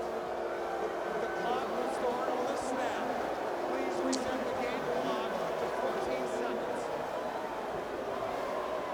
So they end up spotting it a half-yard closer, and it gave the Bison a chance to get organized here for what they want to do. Probably the look that maybe created that spot. So here we go. 6'3", Bryce Lance at the top of your screen, matched up in press man. Miller in the shotgun. He's looking that way. Throws. Lance. Caught. Touchdown. He's hard to stop. And North Dakota State with an amazing finish to a great first half. With a minute, they make the stop on defense. They go all the way down the field, not just 3. They get a touchdown on a 10-play, 47-second drive that was managed perfectly. Tell you what, that is big league execution in the 2-minute drill by North Dakota State. Wow, what a swing. Taking advantage of sudden change, getting a touchdown before half. Just absolutely textbook, and Bryce Lance gets a one-on-one opportunity going against Andrew Powdrell. You're going to see at the top of your screen, it's just a one-step slant down there on the goal line versus press man. I tell you what, Bryce Lance is truly a star in the making. 6'3", 200 pounds, big frame, great hands. Well, we've seen his brother on the sideline, who's here tonight with so many former players and coaches. You got to be thrilled with the way baby brother is playing. Before we get the kickoff, let's go down to Stormy. And hey, we talked about how much his confidence has just been growing as this season has gone on. He was feeling himself a little bit after that touchdown. And I love something that Cam Miller said to us in our meetings earlier this week. When Dave asked him, what's your favorite throw? He said, I like to throw it over to Bryce. Yeah, mission accomplished. Indeed. I mean, Cam in that same conversation said at the beginning of the year, he wouldn't have put Bryce in the top 3 of his potential targets in the pass game. Yeah, but you know what? He has just consistently grown since he got to campus, works hard. His chemistry has grown with Cam Miller. You alluded to that. He wasn't in his top 3 favorite guys going into fall camp, but look at him now, setting school records, conference records. Can really do it all. He's got a big frame, big catch radius. You saw how he can win at the line of scrimmage versus press man. He's a big-time playmaker. Well, you said it when it happened, that you thought the Bobcats should have punted the ball. They didn't. They went for it. They didn't get it. And now they're down 21-3. Kick return out to the 30. But it also takes seconds off the clock. So I'm thinking Montana State's probably just going to take a knee here and try to regroup in the locker room. Yeah, I think that's right, Flem. And for Montana State, if they're going to get back into this ball game in the opening series of the third quarter, I think they need to open up the playbook a bit. They need to allow Tommy Mellott to use his wide receivers, his skill guys, and start pushing this football down the field with his arm. They've had some success running the football, but they get down to the red zone. They've stalled out a bit. They need to find a way to get some chunk plays and some chunk explosive touchdowns. See the numbers for Mellott. Only 109 total yards for the #1 offense in the country, Montana State. And the Bison are roaring their way into the locker room. Montana State's got a lot of work to do. They do get the ball to start the second half, but it's 21-3 at the end of the first half here in Frisco. That's our halftime score. Let's send you to the studio. Here's Kevin Connors. You're watching the FCS championship game just north of Dallas, Texas on a very chilly night in Frisco. And we're 30 minutes of football away. Who knows, maybe a little more from crowning a champion. How about North Dakota State as we start the second half? 21-3 is the lead for the Bison. Dave Fleming, Brock Osweiler, Stormy Bonatoni back with you. You almost get the sense, Brock, don't you, that North Dakota State relished being an underdog, being the 2 seed, being the team that wasn't undefeated coming into this game, because man did they play well. Well, that's certainly the feel that you get, and coming into this game, Montana State got a lot of the national conversation, and you can tell North Dakota State really didn't appreciate that with the way they came out and played in the first half. Really controlled the entire first 2 quarters of this game, and quarterback Cam Miller, he's been absolutely excellent. He really has been, and the end of the half was just devastating for Montana State. Tommy Mellott just couldn't get it going in the pass game, had some good scrambles as usual, but for Cam Miller, 92 pass yards, 108 rushing yards in the first half alone. Yeah, he's certainly the story of the first half, and it's the efficiency that he's playing with. 10 of 11, and then it was the 2-minute drive at the end of the first half to come away with a touchdown and go up 21-3. He's been superb, and then I also think you need to give a lot of credit to that Bison defense. Really, outside of one play for the Montana State offense, they've been bottled up here in this first half. It's going to be interesting to see if Tommy Mellott can get the air and pass game going here in the second half to spark this Montana State offense. They got to, and they can't wait around, right? It's got to happen quickly with a 21-3 score. That you can't do it better than North Dakota State did at the end of the first half to extend out that lead. The kickoff toward the end zone, and Adam Jones is going to bring it out for the Bobcats. He'll get across the 20, stays on his feet, and fights his way out to the 25-yard line. So that's where Tommy Mellott and the Bobcats offense will start this third quarter, and it just wasn't the usual stuff we see from Tommy. No, and he's made a couple plays with his legs, but just hasn't been able to get anything going through the air. Only 3 for 7 in the first half for 17 yards. Just not on the same page with his wide receivers. And then also in that same mention, his wide receivers aren't exactly separating versus man coverage and helping their quarterback out. He's going to have to find a way somehow in the second half to get this offense going. I'd like to see him get outside the pocket where he has run-pass options. On the first play of the third quarter, a little play fake and a run-pass option kind of play for a completion outside the 30. Let's go down to Stormy. Well, I talked to Montana State head coach Brent Vigen during the break and just asked him about what kind of response he needs from his team. And he said, we haven't really been in this kind of a situation since the very start of the season against New Mexico. But I know what my team is made out of and that they will come out here and respond. And he said, for his quarterback, Tommy Mellott, it can't all be on his shoulders. He said, we need to protect him better. We need to get guys open more so that Tommy can do what Tommy does. Thank you. Stormy, 2nd and 2. That matches the longest pass play of the first half, 8 yards. Amazing. Humphrey, left side run, and a good finish to that run for a first down Montana State. Yeah, and don't forget, there's still an entire half of football to play. So as much as we say, hey, Montana State, they have to get it going, they have to get the pass game going, this is a team that runs for over 300 yards per game. So there's still plenty of time. Stick to the game plan, run the football, but you are going to have to find some chunk plays through the air as this second half rolls along. Yeah, well said. I think North Dakota State's going to be more than happy if it's going to be this methodical to let the Bobcats just march their way down the field deliberately, the way it's gone for this whole game. Over the top, Mellott, and the pass is knocked away. Jones, the tight end, had a chance. It was right there and couldn't secure it. That was a really good job by Ryan Jones, the safety for North Dakota State, number 27, getting a hand in there. Good job on the play action by Tommy. Gets the backers to bite up, and that's what allows Jones to get to that second level. But give a lot of credit to Ryan Jones coming in there on the pass breakup. Yeah. Two things are true. Good play by Ryan Jones. Rohan Jones, I think he should have had that one. Could have at least. Well, and that's what Brent Vigen said. It's not all on Tommy. At some point, his teammates need to step up around him and help him out and make a big-time play. That's an All-American who just could not catch that pass. Humphrey up the middle gets tripped up. So only 2 with a pretty big hole. Ryan Jones, another play. He's been making plays all throughout these playoffs for the North Dakota State Bison, flying all over the field. Really a focal point for this defense. In his hometown. He's from Frisco, Texas. Has been looking forward to playing in this game. If North Dakota State could make it here, and here they are. So 3rd and 9 on the first drive of the half.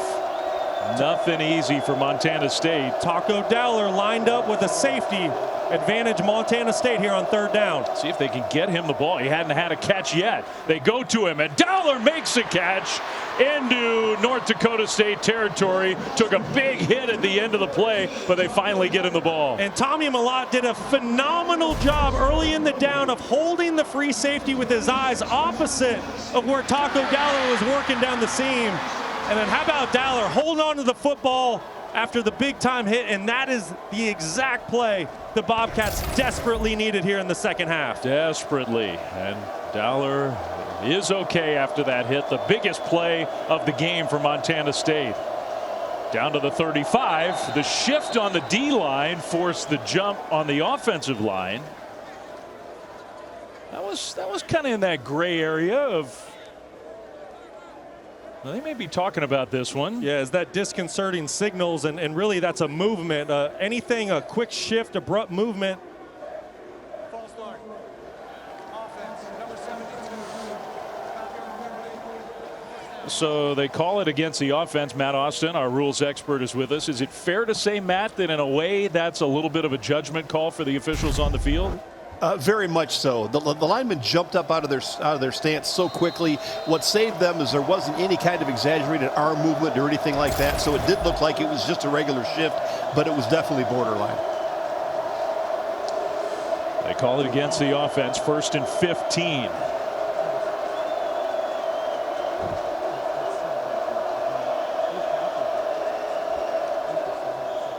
Mellott will hand it off. Adam Jones broke one tackle and scoots his way across the 35, gains 5. It's an excellent job by the Montana State offensive line. Right guard Marcus Weir, an All-American, and right tackle Titan Fleischman doing a great job on a double team there, giving Jones an opportunity to pick up 5 on 1st down. You see the head coach, and we heard from Stormy just a minute ago, confident in his team's ability to get back in this game. They got to do it here, though.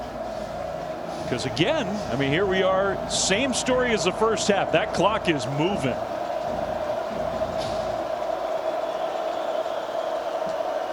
Already a 4-minute drive. Now North Dakota State jumps. So this one's going to go against the Bison. There's been a lot of shuffling along the line in these last few plays. Offside. Defense, number 53. 5-yard penalty. 2nd down. And this is just such a great drive to open up the 3rd quarter for Montana State. You have to remember, this is a senior class that holds the school record for most victories in program history. They're battle tested, you know, and they're a very experienced unit. They're not flinching. They're coming out. They made some changes at halftime, made some adjustments, and this is a great answer to start the 3rd quarter.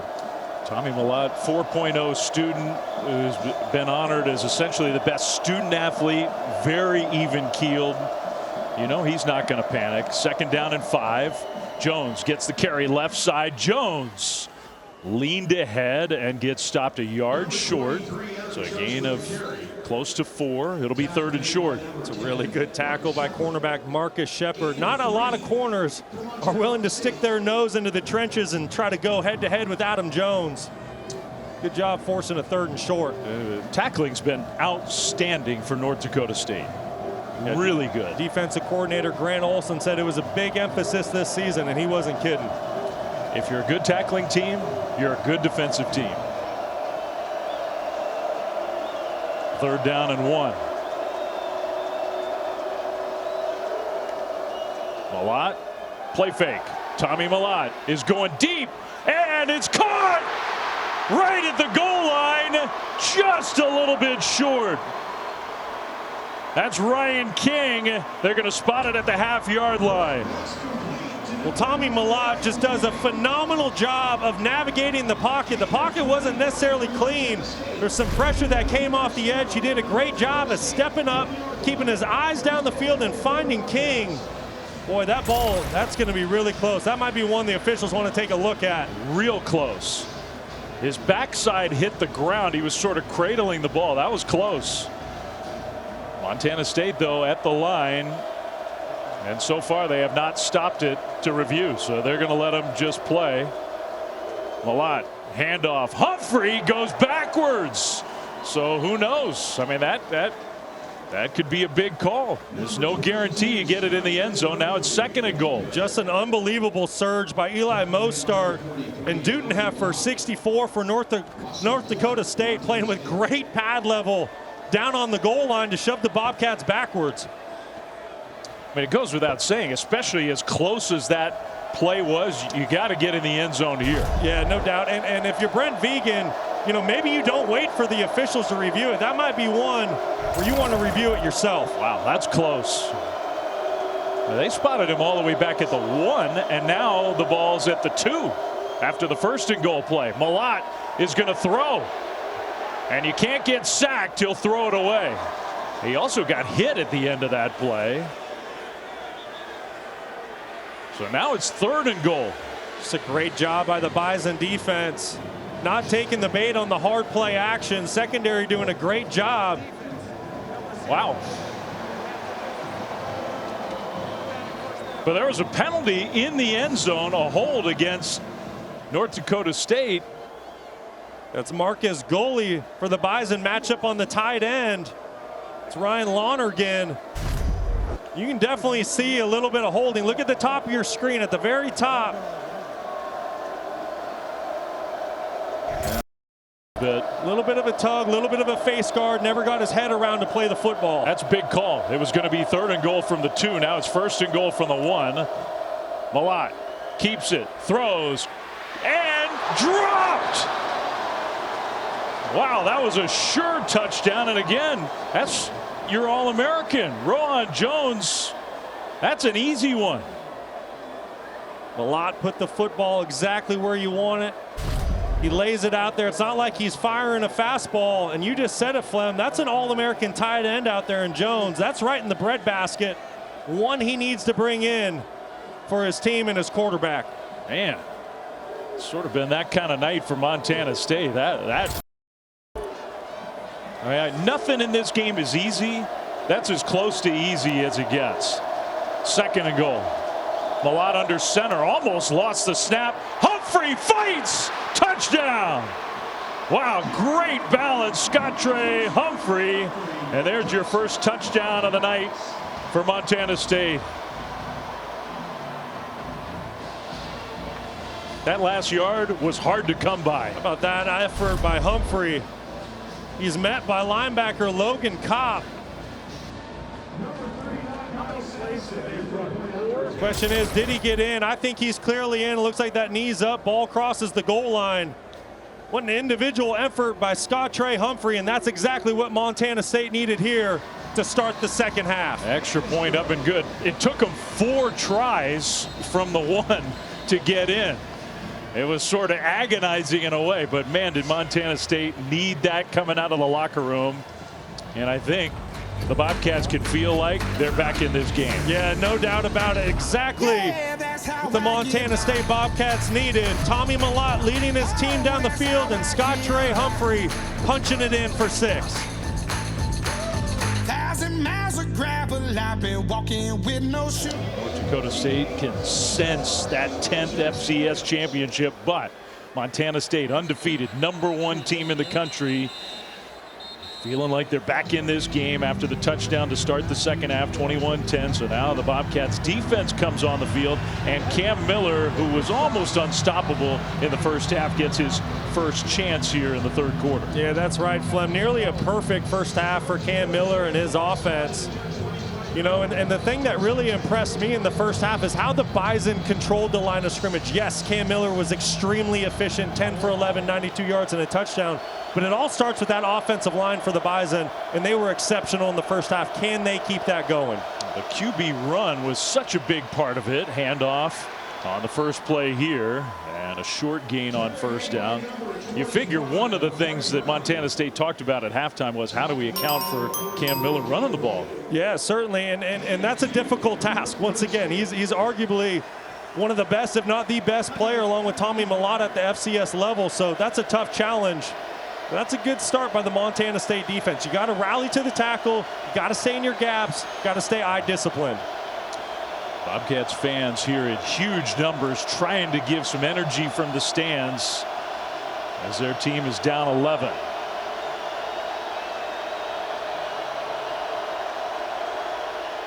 Pitch play, left side, and a cut back toward the middle. Tackle made at the 30. They'll spot him out at the 31. 3rd down coming up. So Bobcats have a chance to get a stop here on the first drive for the Bison. Yeah, and this is exactly what you want if you're Montana State. You come out, you execute perfectly on offense, you drive down, you get a touchdown. Now can you get the 3 and out and get the football back to your offense? And I know their fans are going to help them here on this 3rd down.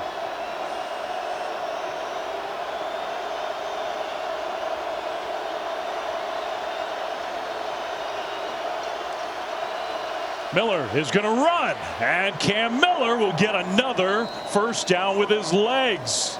It's been the story of the game to me. It's the story of the game, but it's also the story of the playoffs for North Dakota State and Cam Miller. He's done such a great job with the quarterback designed runs. It's a plus situation for an offense because you get your halfback to be a lead blocker for your quarterback. Great execution by the offensive line and Cam Miller to pick up a first down for North Dakota State. I mean, you could even see Montana State pointing at Miller. I think they knew what was coming, and they couldn't stop it. Tough to do when an offensive line is executing the way the Bison are. Miller in the pocket. Now is going to scramble and gets wrestled down. I don't think it's going to be a sack because he got back to the line of scrimmage. Big Paul Brott makes a tackle. Yeah, Brott's going to get the sack on record, but you got to give a lot of credit to the secondary for Montana State. Changing up their coverage look on Cam Miller. Nowhere to go with the ball. And Brott there to clean him up for a sack. It was interesting, wasn't it? Cam Miller telling us about his run game and how in the midway point of the year they lost their backup Walter Payton. They didn't feel like they had a lot of coverage at quarterback, and they basically told him, you can't get hurt, so you got to dial back all the run stuff. It's a championship game tonight. There's no dialing back anything. Miller throws, and a ball knocked away. Lance had a chance to make the catch. John Johnson got up there and knocked it down. Yeah, really nice coverage by Johnson. Lance had an opportunity to bring that football in. It was up by his face mask. But you got to think, you saw Jones drop a sure-handed touchdown just a series ago for Montana State. You got to think the weather is starting to play a factor. Weather dropping down into the high 20s at this point. Good throw by Cam Miller, but Johnson there in coverage. You said cold can affect the pass catchers sometimes more than the pass throwers. Now the Bison move. I think it's loud in here. And the right tackle, Mason Miller, that's the second time he's moved early. I think the noise had an impact. Yeah, the Montana State faithful, you can see them. They're on their feet.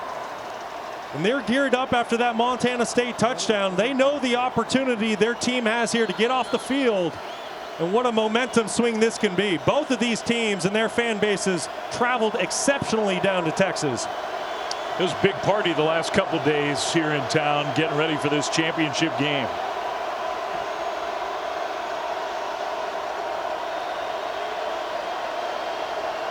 Third and 15. Cam Miller in the pocket, throws, and it's knocked away, incomplete.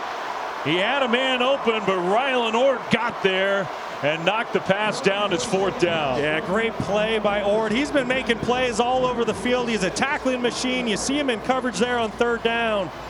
A former walk-on from Missoula, Montana, turned captain.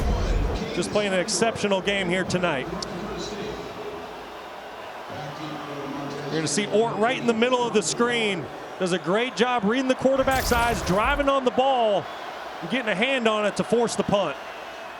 Punt was pressured, and it's kind of an end-over-end punt. Dowler will take it and cut upfield. Chance for a return, but he gets tripped up across the 40. Still going to be good field position for Montana State. Down 11. They've scored a touchdown. They've gotten a stop, trying to fight their way into this championship game in Texas.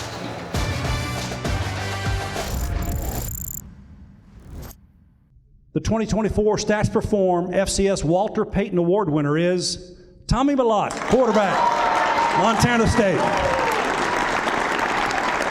that was a couple nights ago. Watch what happened when he got back to his team hotel. His teammates were waiting for him.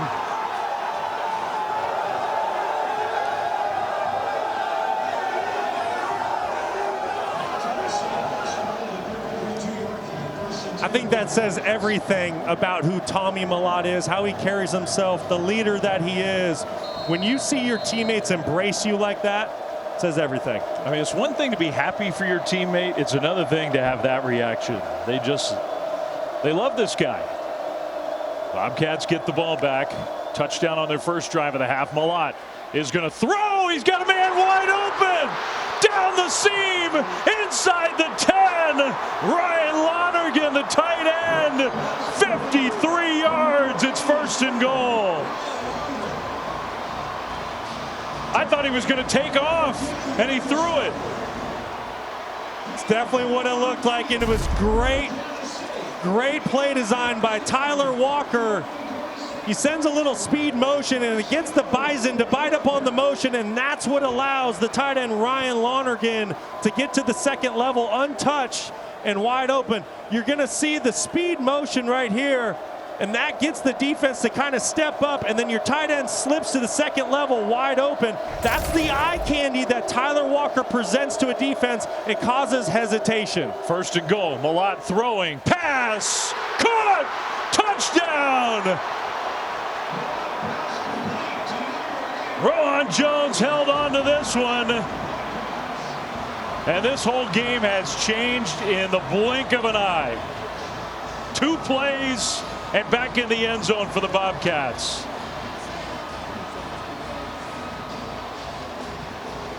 And what a throw by Tommy Mellott. North Dakota State brings pressure.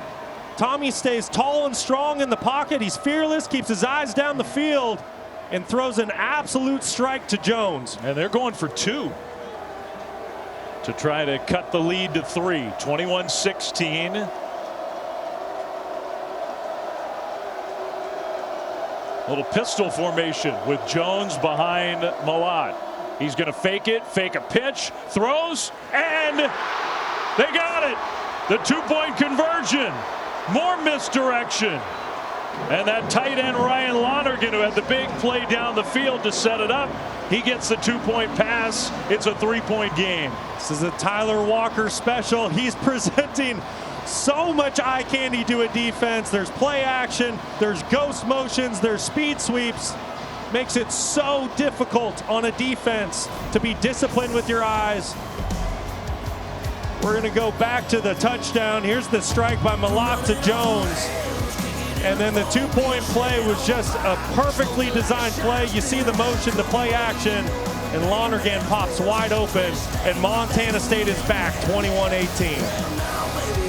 Things have changed a little bit here in Frisco, Texas, this FCS championship game. First half, Montana State, the most powerful offense in FCS football this year, was shut down. How about a couple drives in the third quarter, 240 yards already? It's a completely different team from the first half, but it all starts with the pass game.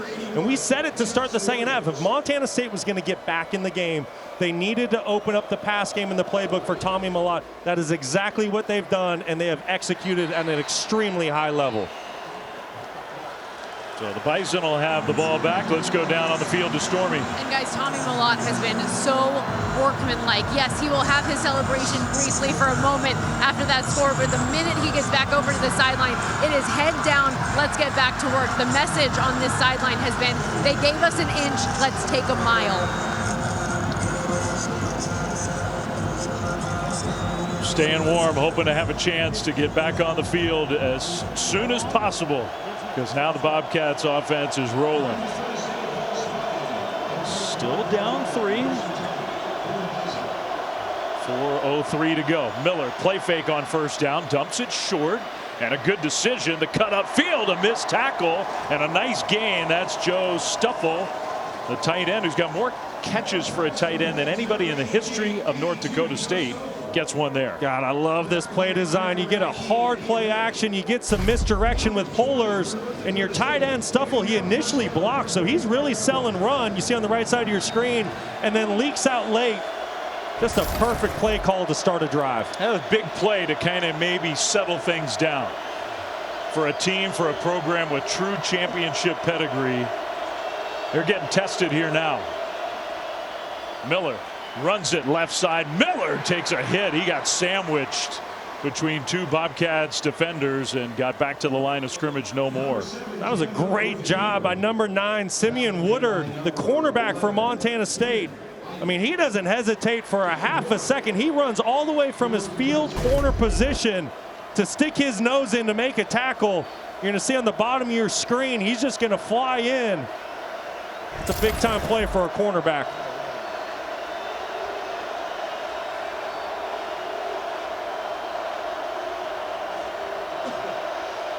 Penu in the backfield alongside Cam Miller.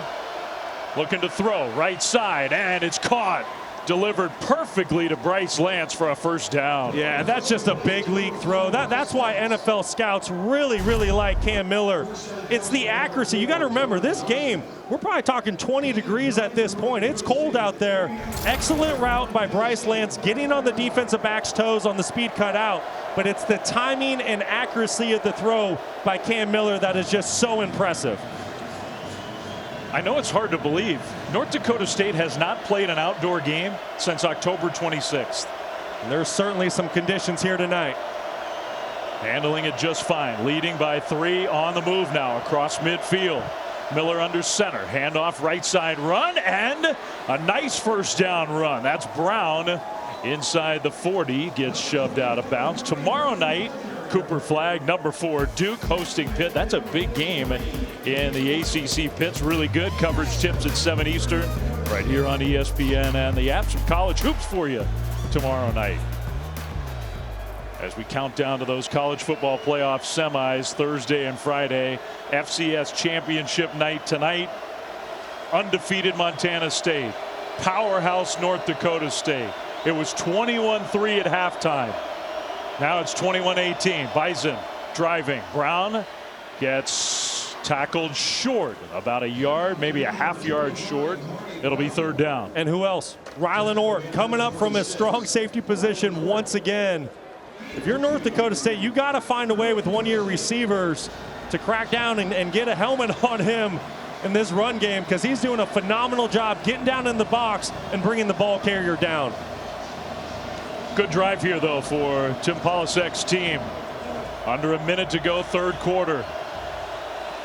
Keeping that guy on the bench.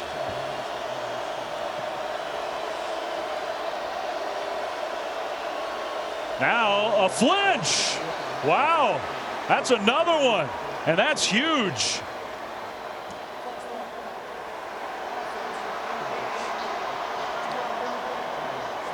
Tight end Carson Williams. It was 3rd and a foot, maybe. Just can't do it in critical situations. In tight games like this and big time moments, it's these plays that come back to bite you. Top of your screen. 3rd and 1 compared to 3rd and 6. Such a big difference for an offense. And now it's time for Brody Grebe to go to work. All-American, 3-time All-American defensive end for Montana State at the top of your screen.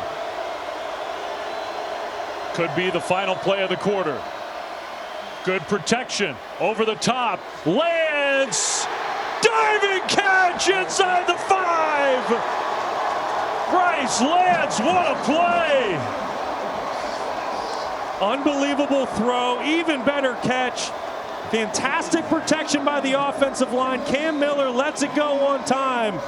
And Bryce Lance just continues to do what he's done all year. What a huge play that was on the final play of a wild third quarter. Just when you thought the Bobcats had the Bison on the brink, Cam Miller and Bryce Lance answer with a huge play down the field. Well, what a play to finish the third quarter. North Dakota State facing a 3rd and 6. Having watched the Bobcats get back in the game, and Bryce Lance made an amazing play. Yeah, it certainly doesn't get any better than this. The coverage was perfect. I mean, there's nothing else that Woodard could have done, but it's the location of the throw, the timing of the throw, and the catch by Lance. And that's what makes those two so special. Yeah, I don't want to sell Cam Miller short. 14 of 17, 162 yards, and now it's 1st and goal. 3-point game as we start the fourth quarter. They pitch it to Brown, trying to get there. Still going, and now they'll blow the play dead. He got stopped short. He never actually went down, but they'll say it'll be 2nd and goal from inside the 1. Paul Brote from his defensive tackle position did an excellent job on the initial line surge, beating a double team, getting into the backfield for the Montana State Bobcats. And you see Daly, number 19, come in to clean up the tackle. 2nd and goal. Miller, play fake. End zone, caught, touchdown! Stuffle the tight end. And a huge drive from the Bison to answer Montana State's surge in the third quarter. It's 27-18, and they're going to kick the PAT. 8 plays, 75 yards, almost 5 minutes, and all the way down the field into the end zone. Great play call. You fake the toss. You get a little misdirection going with a pulling tight end. You sell block with Stuffle, and then he leaks out to the flat for a wide open touchdown. Cam Miller was 4 for 4 on that drive for 68 yards. So they played some power football often in the first half. They aired it out on that drive, bridging the third and fourth quarters. Stuffle with the touchdown to push the lead back to 10. And when in doubt, you need to put the game in Cam Miller's hands, and that's exactly what the Bison did. Here's the big third down conversion down the field on 3rd and 6. Excellent catch by Bryce Lance, which leads to the touchdown pass to Joe Stuffle. Gosh, has he been good. I mean, these are the 2 best teams. These are the 2 best quarterbacks. And Tommy Mellott and Cam Miller are playing like it, especially this last sequence. Is there any other way to finish the college football year? Number 1 versus number 2. You just said it. The 15-0 Bobcats trying to take down the dynasty that North Dakota State is. When you talk about the 2 best players at FCS football, there he is, Cam Miller and Tommy Mellott on the other sideline. Montana State got such a prideful history of football, but it's been 40 years. All these championships from North Dakota State. And the Bobcats building to this year, thinking this is their year to break through. Not easy to do against this North Dakota State program. Back up by 10. And Jones is going to let it go through the end zone for a touchback.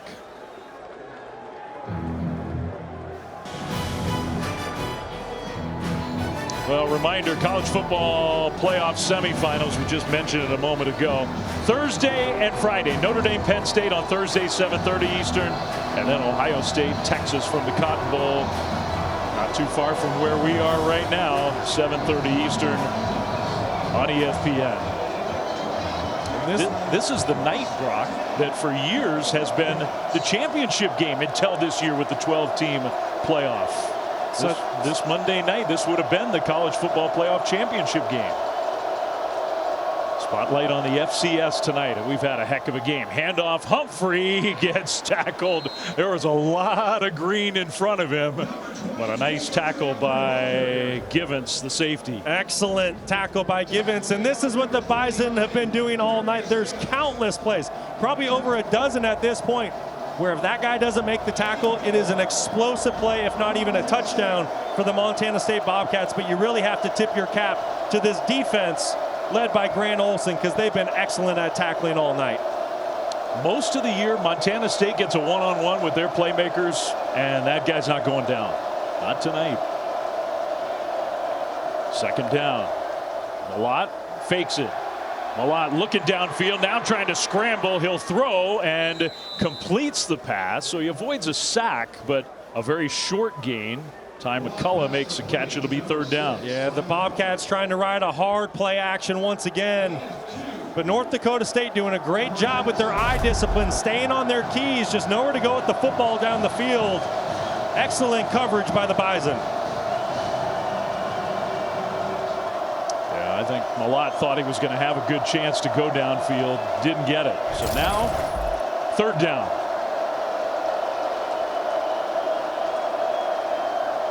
"13 minutes to go to crown a champion. Pressure coming. Mellott throws on the move and a perfect delivery. That's his number 1 target, Taco Dowler, for the first down. When in doubt, you have to go to your go-to guy, and there's just so much chemistry between this quarterback and wide receiver combination and Taco Dowler. It's a great play call. I've said it a couple times tonight. I really think Tommy Mellott is at his best when he gets outside the pocket. I think he's a little more comfortable. He's more accurate with his passes, and that time getting a first down and a fresh set for his offense. When in doubt, order the taco. Taco Dowler. He gave himself that nickname when he was a little kid. It's always taco time. And it's stuck. Play fake. Mellott throws and whistled one in there. Man, that was a tight window. And McCullough catches it into North Dakota State territory. That was a really tight window, Flem. Excellent throw by Tommy Mellott. Once again, getting him outside of the pocket and just puts that football on an absolute dime where only his wide receiver, McCullough, can make a play on the ball. I think these two quarterbacks now, I think they're feeding off each other. They are, and Flem, they're willing their teams to victory. They are absolutely laying it all out on the line, and it is so fun to watch. No sacks, no turnovers in this game on either side. It's just been a really well-played game. In the fourth quarter, Mellott keeps it. There goes Tommy Mellott with all that speed. Got a block down the sideline. Touchdown, Tommy. 44 yards.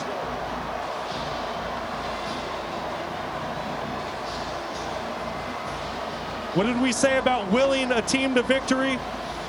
Just so impressive. These quarterbacks going back and forth. This is just a basic inside zone read, and Tommy's going to read the end of the line of scrimmage. Watch all these defenders crash down. It's an excellent read by Tommy Mellott. If you're going to crash that hard, a linebacker needs to scrape over the top and be there to play quarterback. He's not. Excellent blocking by his wide receivers on the perimeter. And neither one of these quarterbacks wants to walk away quietly. Oh my goodness, 11:25 to go, and we've had a championship game that's turned into a shootout between the two best quarterbacks in FCS football. Cam Miller for North Dakota State, Tommy Mellott for Montana State. 3-point game.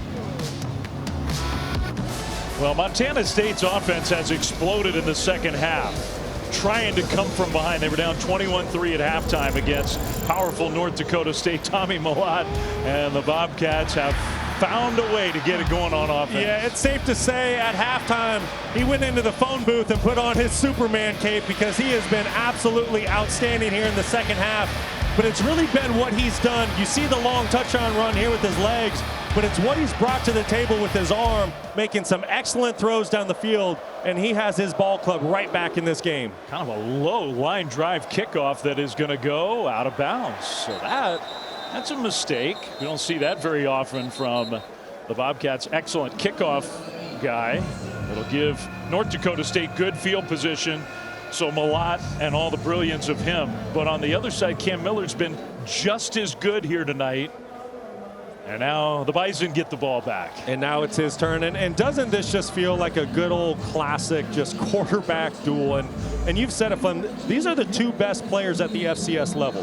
One of them won the Walter Payton Award. The other was the runner-up. So what we're getting to see here tonight is just, it's hard to put into words. These two guys who played on this field in this game 3 years ago head-to-head. And neither has played for a championship since. Building back to this point, neither has won a championship since. Handoff straight ahead on the first play of this drive for North Dakota State. Both guys playing their final games. Who knows, someday there might be statues of each of them in front of their stadiums, on their campuses. Yeah, and I think a lot of that will be determined who plays better in the final 11 minutes and is able to walk out of this game calling themselves a national champion.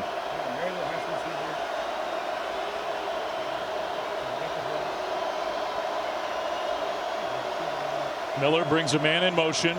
Play fake, dumps it short, and the cut up field. Nice quickness there from Rajon Nelson, and he gets stopped 2 yards short of the first down. The crowd is going to be a factor here, and this is not a knock on North Dakota State fans, but Montana State fans have been very loud in this second half. In North Dakota State, they just jogged 3 tight ends onto the field, going with heavy personnel here on 3rd and 2. You got to wonder, are they going to go classic Bison smash mouth football, or is this a decoy to take a shot down the field? Miller keeps it. Miller goes down. He gets stopped a yard short. Alec Eckert was the guy who got him to the turf. And what will North Dakota State do? It's 4th down and about a full yard. I think you got to punt it. There's a hole 9 minutes plus to play. You got to play the field position game. You have to have trust in your defense with the lead. But I'm sure it was hard to punt this one away. Analytics said go. Tim Polasek says we'll lean on our defense. 4th and 1.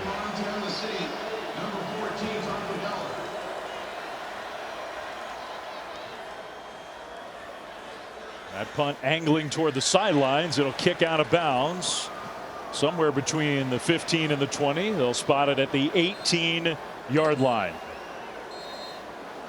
So the stop from the Montana State defense.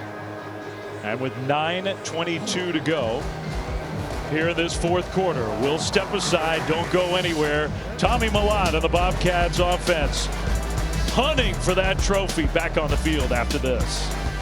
12 teams, in some ways modeled off this FCS playoff format, which has been in place for so long. Of course, different levels of football. This format, though, for the FCS since 1978, you've had the bracketed playoffs. And we're seeing some special stuff here tonight. I know it's a different level, Brock, but this is high level FCS football on this field in Frisco. No doubt about it. If you love the game of football, it doesn't get any better than this. 3 drives, 3 touchdowns in the second half for Montana State. They have the ball back down 3, handoff, and Humphrey gets tackled after a gain of just a couple yards. Cody Heisman's had a nice game. That was a good job of Hunter Zenzen winning as well early in the down. Clock winding, under 9 minutes to go. And for all the brilliance of the Bobcats in the second half, that 21-3 lead, North Dakota State still has the 3-point edge.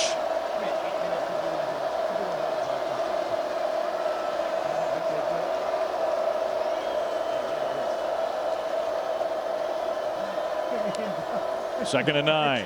And a handoff. Jones. Mellott took a big hit after he handed the ball off. Jones out to the 23. So a 3rd down coming. That was Logan Kopp flying off the edge for North Dakota State that laid the hit on Tommy Mellott. That was a great job on 1st and 2nd down by the Bobcats to make this a 3rd and manageable situation. We know how much Montana State likes to run the football, and at 3rd and 5, most of the time you'd think this is an obvious passing situation, but not with this Bobcat offense. Full playbook at the disposal of Tyler Walker here on 3rd down. And certainly Mellott and his scrambling ability a huge factor on plays like this. Dowler came in motion. Mellott is going to roll to his left, and he'll throw short. Incomplete. Incomplete, trying to hit the tight end Jones. Another big hit on the quarterback. Mellott a little slow to get up. Roke's the guy who got him to the ground. It's 4th down.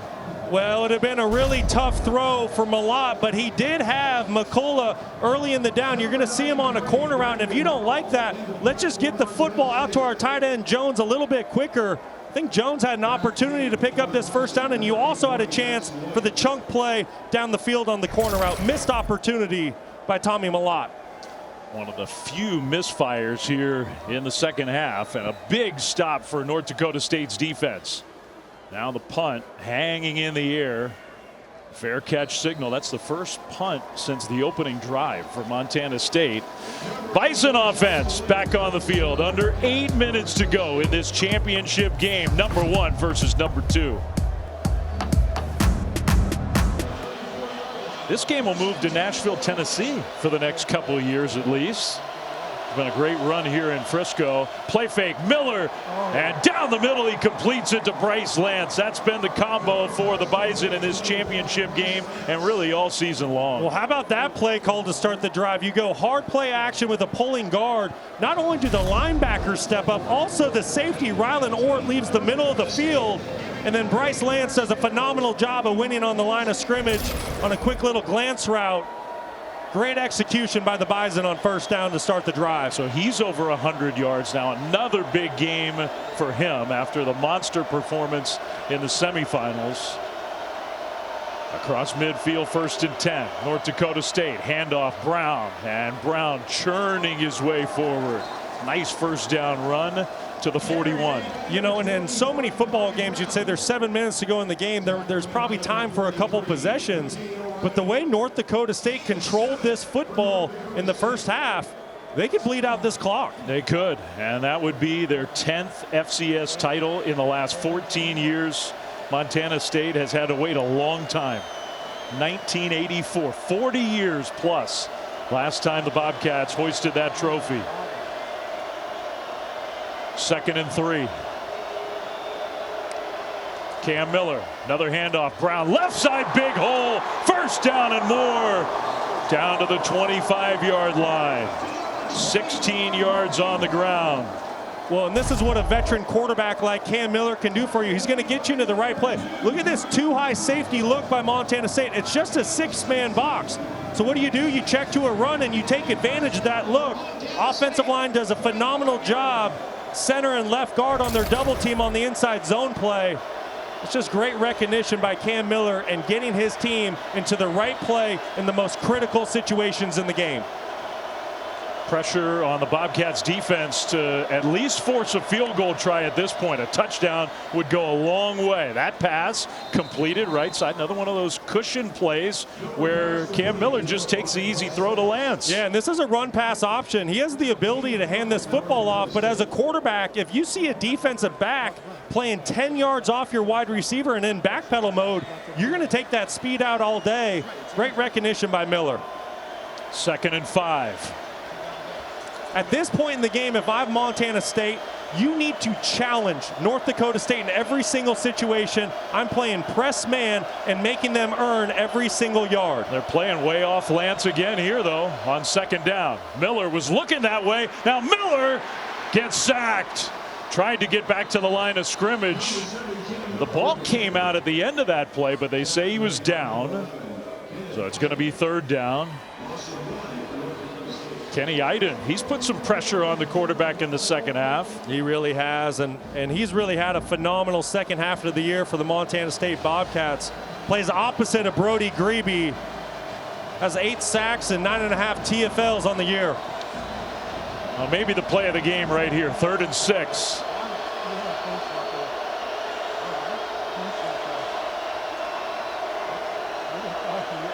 Bryce Lance wide left. Miller. Play clock running down. Back in the shotgun. You're right. And North Dakota State has to burn a timeout. And when you're ahead by 3 and the play's this big, that's a good decision. Use the timeout, get organized. Can't take a penalty there. So the Bison will talk it over. Next NCAA championship, the Indoor Track and Field Championships on March 14 and 15 on ESPN+, March 16 on ESPNU. For more information, visit ncaa.com, home for all 90 NCAA championships. I hope they're as exciting as this game has been. Cam Miller's been brilliant. Tommy Mellott on the other side. One of the differences so far has been the playmaking on the outside of Bryce Lance. No doubt, and this was really one of the games within the game. Could Montana State slow down Bryce Lance? And so far tonight they have it. 9 receptions, 107 yards, none bigger than what you see right there on 3rd down and 5 to get the Bison back into scoring position. Also has a touchdown on the night. He's made big play after big play all night long. With his brother Trey on the sideline watching little brother play. 3rd and 6 out of the timeout.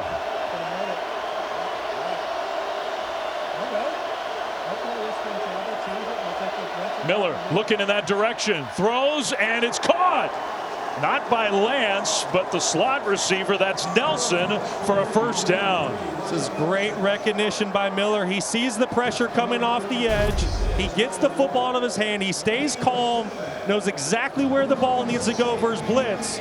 Montana State is bringing more than North Dakota State can block, and that's what a veteran quarterback like Cam Miller brings to the table. That keeps that clock moving. Under 4 minutes to go. Now it really is almost do or die for the Bobcats. They cannot give up a touchdown and have a real good chance in this game. Handoff, Brown straight ahead, gets tripped up. Man, he saw that goal line and gets stopped at the 5, but another big hole for Brown. You know, Flem, you say it's do or die for the Bobcats, but they're still playing a too-high safety defense, which presents great run opportunities for the Bison. If I'm Montana State, I'm bringing a safety down in the box. I'm making it a 7-man box. I'm playing press man across the board and challenging North Dakota State for every single yard. 8th play of the drive.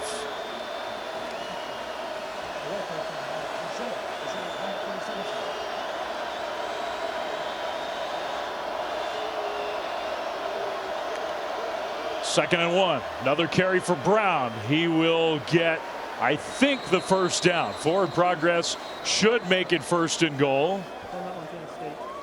And now the head coach of Montana State, Brent Vegan, runs down the line and calls a timeout because that clock is a huge factor in the game. 2:42 to go, a drive that's taken 5 minutes for the Bison. So the first timeout for Montana State in this second half. You see defensive coordinator Bobby Daly talking to his defense. How do we get a stop here? How do we force North Dakota State into a field goal situation to where our offense can go score a touchdown and kick an extra point to win the game? Can the Bobcats hold up? Well, that 3rd down conversion so big for a couple different reasons. Number one, here you are, a chance for North Dakota State to punch it in, but that clock now is the big time enemy of Montana State. And Tommy Mellott talking to Taco Dollar over on the sideline, just hoping to actually have another chance with the game still in the balance.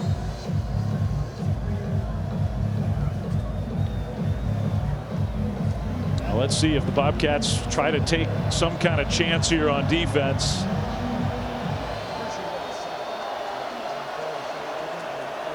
Bryce Lance at the bottom of your screen. Marty Brown there with Miller. Brown carries. Brown, touchdown!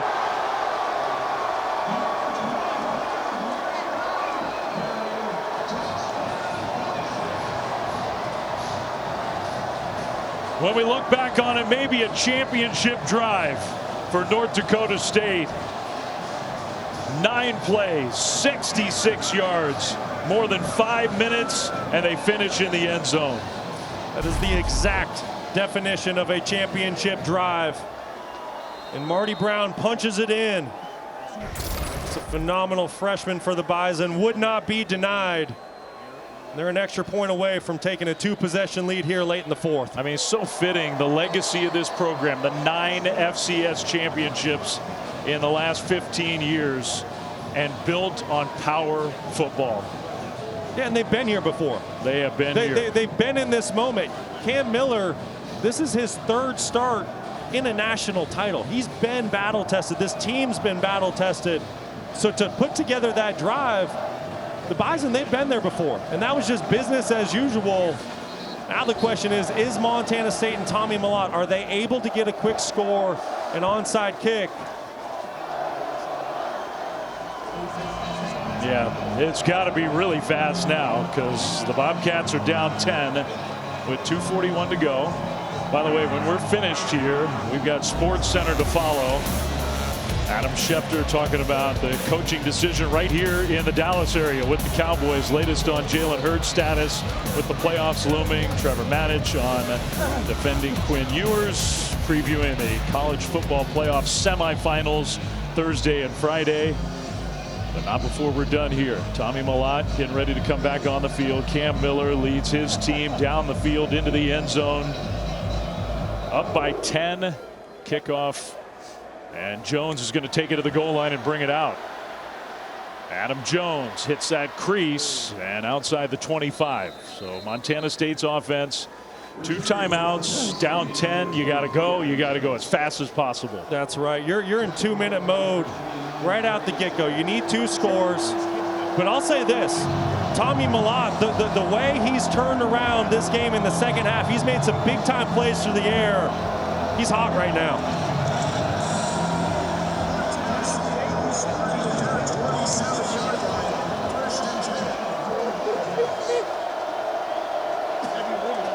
So first down, Montana State.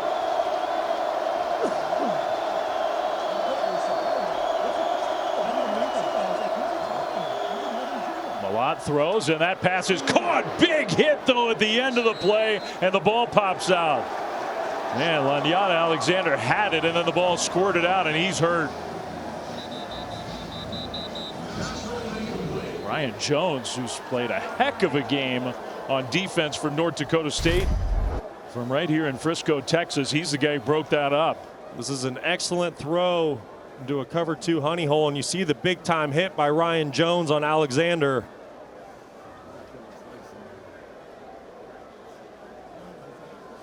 And what do you think? Ball came out?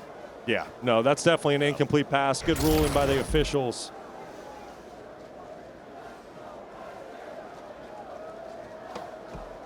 Alexander's still down on the sideline.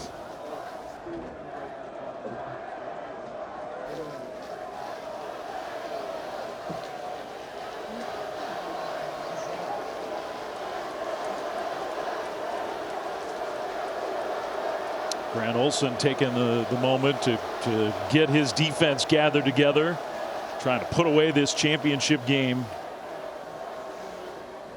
Yeah, and you got to think he's saying to his defense, just don't give up the big play. Right? We're up 10 points. Keep everything in front of you. Play smart. Read your keys.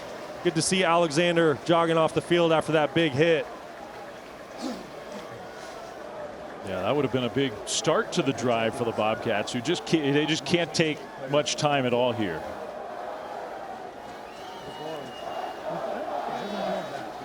So now 2nd and 10, 2:29 on the clock. North Dakota State and their fans, they can taste that 10th FCS championship.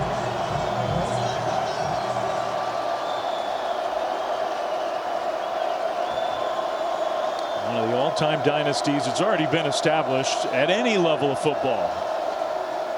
Trying to bring home another trophy. Mellott is going to scramble. Tommy Mellott will get the first down, get out of bounds across the 40 at the 42.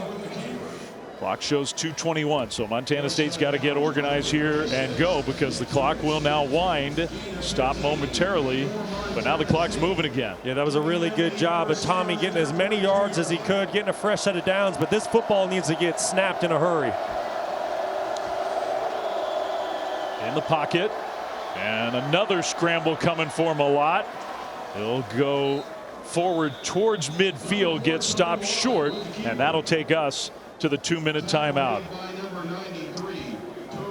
Well, he's done it over and over in his career. Heroics from Tommy Mellott. He might need a miracle now, because Cam Miller and North Dakota State, they have just been brilliant in this title game. 2 minutes to go in Frisco, Texas. Dave Fleming, Brock Osweiler, Stormy Bonatoni. We have had a superb FCS championship game coming down to the final 2 minutes. North Dakota State, the 2 seed, with a 10-point lead. Montana State at midfield. They got to get points. They got to get them as fast as possible. Looking for their first title since 1984. The odds are very long now for an all-time great for the Bobcats. Tommy Mellott and his senior class still have some hope. 2nd and 2 after the 2-minute timeout. 2 timeouts for Montana State remaining. Mellott's going to run again, looking downfield and tiptoeing along the sidelines. He does step out of bounds, gets the first down inside the 45. The windows are really tight right now for Tommy Mellott to try to push this football down the field.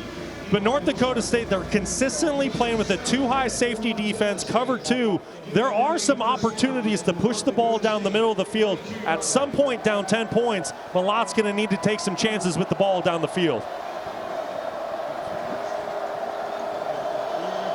Under 2 minutes, out of bounds, clock stops. So 152.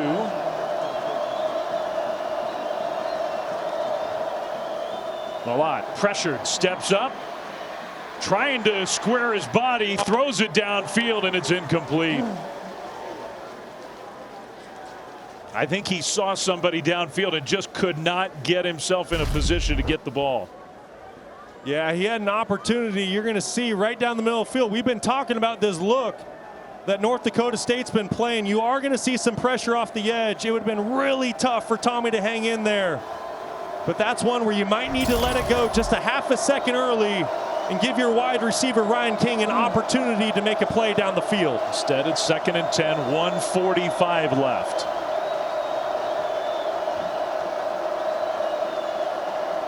Play clock down to 3, down to 2, down to 1. They just get it snapped. Pocket starts to collapse. A dump down across the middle to Jones, the running back. First down, Montana State. Clock stops to set the chains inside the 30, gain of 15. That's a good recognition by Tommy Mellott, hitting his running back right over the ball. If the middle linebacker is going to bail out in coverage, replace him and take the yardage. They wind the clock now. Mellott looking toward the end zone. Airs it out. Incomplete. McCullough was there, double covered. It'll be 2nd down. Yeah, nowhere to go with the ball there. Great coverage by North Dakota State. Really good job in the secondary. Offensive line gave Tommy Mellott plenty of time to throw the football, just nowhere to go. 1:29. Montana State has the 2 timeouts. It probably goes without saying, but it may be worth saying out loud. It's going to take a touchdown, or you could try to kick a field goal if you're facing a 4th down, because you're going to have to onside kick it. There's no way to get the ball back at this point conventionally. 2nd down and 10. Mellott steps up, throws to nobody, incomplete. Yeah, just not on the same page with Taco Dowler. Dowler goes to the corner. I think Mellott thought he was going to go down the middle of the field. I'm Brent Vigen at this point in the game. You got to find a completion here. Like Flem just said, you're down 10 points. You don't want, ideally you want the touchdown, obviously, but a field goal is not bad. So you need to get a guaranteed completion here. Give your guy an opportunity to get a 1st down, but if he doesn't, make the field goal position just a little bit better. It'd be about a 45-yarder from right here if they decided to kick. They need 2 scores. 3rd down and 10. Mellott pressured immediately. Mellott gets away. Mellott is going to run, trying to get to that 1st down mark, and we'll see. He's out of bounds, and I think he's a good yard short. Clock stops, 1:15 to go. And it looks like Montana State is not going to kick the field goal. They're going to go for it on 4th down. You know, and I understand what Brent Vigen is thinking here. Hey, it's 4th and 2. This is a situation. Analytics say we should go for it. We can get this. But I'll say this, with 3 points in your back pocket down 10, I'd take the field goal. You're going to need the onside kick no matter what. 4th down. Got to have it for the Bobcats here. Mellott pressured, throws over the top. Dowler caught, touchdown. Game's not over. What a gutsy call that was, and a perfect pass from Mellott to Taco Dowler. Gutsy call, perfect execution.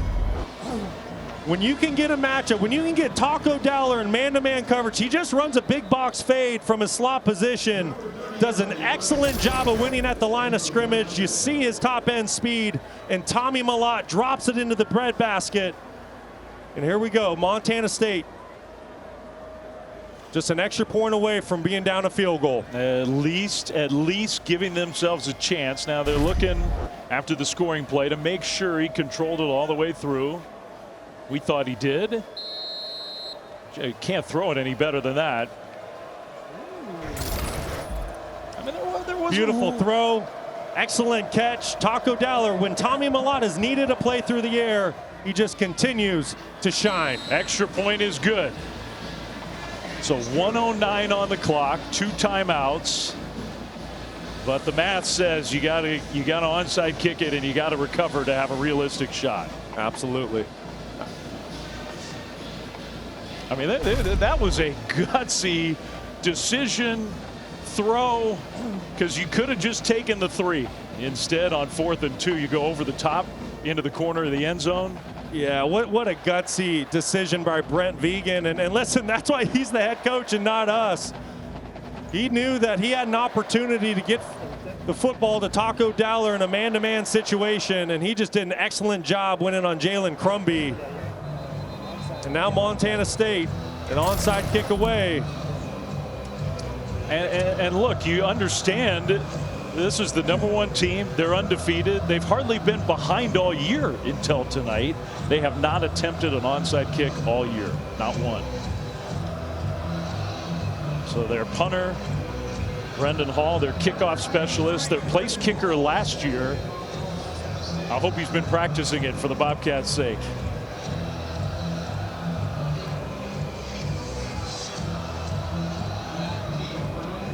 Championship might come down to this right here. Onside kick. Here goes Hall. And right as he kicked it and the ball popped in the air, North Dakota State used a timeout. Little gamesmanship, wanting to see how Montana State was going to attack this onside kick, what formation they were in. I mean, one thing it does for Hall, the kicker, is it gave him a little practice. You haven't done one all year. Absolutely. So smart to run up there and kick it after the whistles blew. Now, these two teams, another classic. Last year they met in the playoffs in overtime. North Dakota State prevailed. It's been the one hump that Montana State has not been able to climb over. This Bison program that has dominated for a decade plus. 1 minute 9 seconds away from their 10th FCS championship. And if you recover an onside kick, you're going to get it.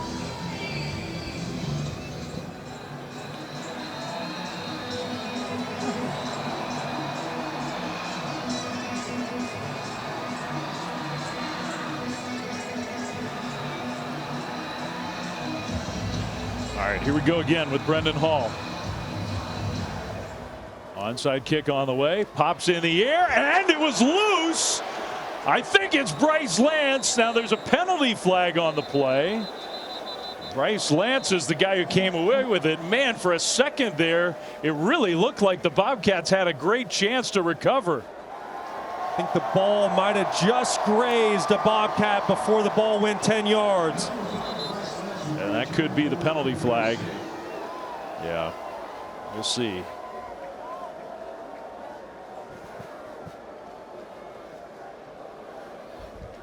That was a well-executed onside kick. They had an opportunity. I was going to say that was a really great effort considering that was the first onside kick of the season. The result of the play is a recovery by North Dakota State. After the play, personal foul, receiving team, number 44, 15-yard penalty, it's first down. So they didn't call an illegal touching, but they did call a personal foul penalty.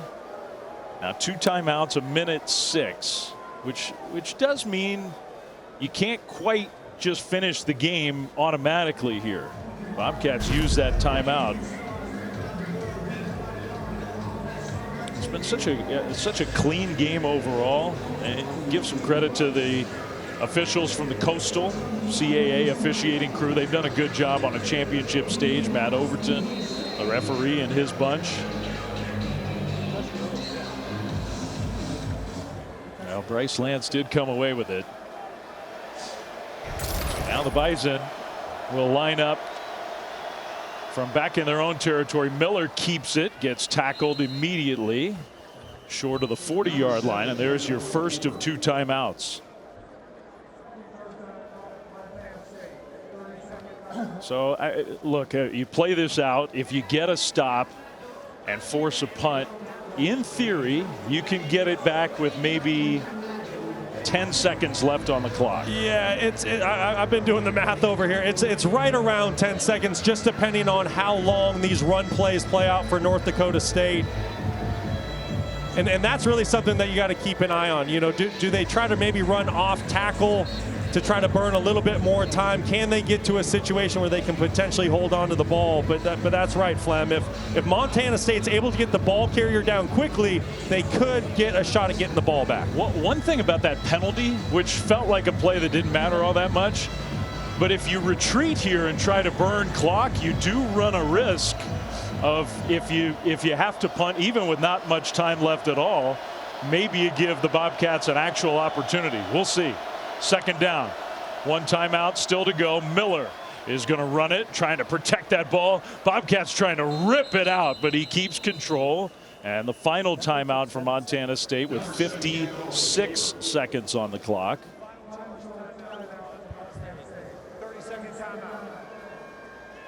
So now no timeouts left. That play took 7 seconds total. Trophy ceremony, by the way, is going to follow on ESPN Plus. So we'll carry the trophy ceremony over on ESPN Plus. It's not easy to hoist one of those trophies. Having a fight to the very end. The two best teams, the matchup that so many people wanted to see. And we've had a classic game. Most FCS championships all time. And you have some other dynasties, some great App State teams when they were an FCS program. Georgia Southern, Youngstown State. Yeah, but when you look at North Dakota State, you have to remember the first one came in 2011. Yeah. Right? That's what makes this dynasty so impressive for the Bison. They've won 17 all-time national championships at all levels as a program. This would be their 18th. No timeouts left. Miller hands it off. Brown is going to get tackled at the 45. They still haven't blown the whistle. Now they do. So the play clock and the game clock about 10 seconds apart, just about. So Montana State, I mean, they are, unless North Dakota State takes a real risk and tries to run backwards and burn all the clock off. Yeah, and I would say, and I love where your head's at, Flem. Maybe with 6 seconds, maybe 7, you would consider running around, throwing the ball up, trying to burn some clock. You throw it out of bounds. But with this, now you have to execute a punt situation, and you know it's going to be an all-out block from Montana State. I mean, I guess you could, you're up 3. In theory, you could go take a safety. You could run all the way back there, make them chase you, wait and wait and wait as long as you could. I'm guessing they'll play it conventionally. So there's the timeout. 10 seconds to go. Nobody has a timeout left. And Tommy Mellott hoping to have maybe one final throw in his Bobcats career. I mean, the coaches stay up at night talking through, thinking through these circumstances. Like, are we willing to? Oh, I promise you, Tim Polasek and his entire staff, they've talked through these situations borderline nightly, going all the way back to fall camp in August. I guarantee you there was an end-of-game situation meeting last night. They have a plan for this moment. Now the question is, can the Bison execute? I mean, you just sort of, I'm assuming they're just going to punt the ball. There's no return man back for the Bobcats. None.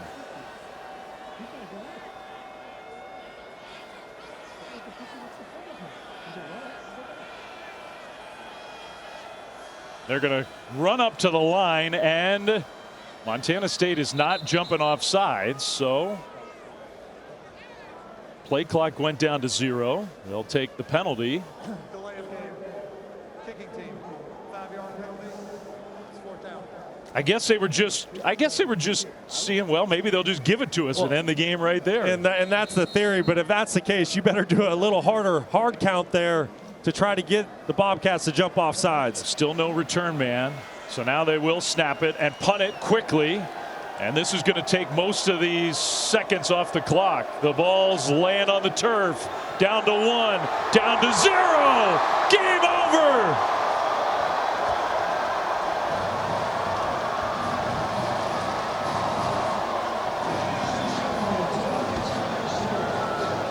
And the North Dakota State dynasty stampedes forward their 10th FCS championship.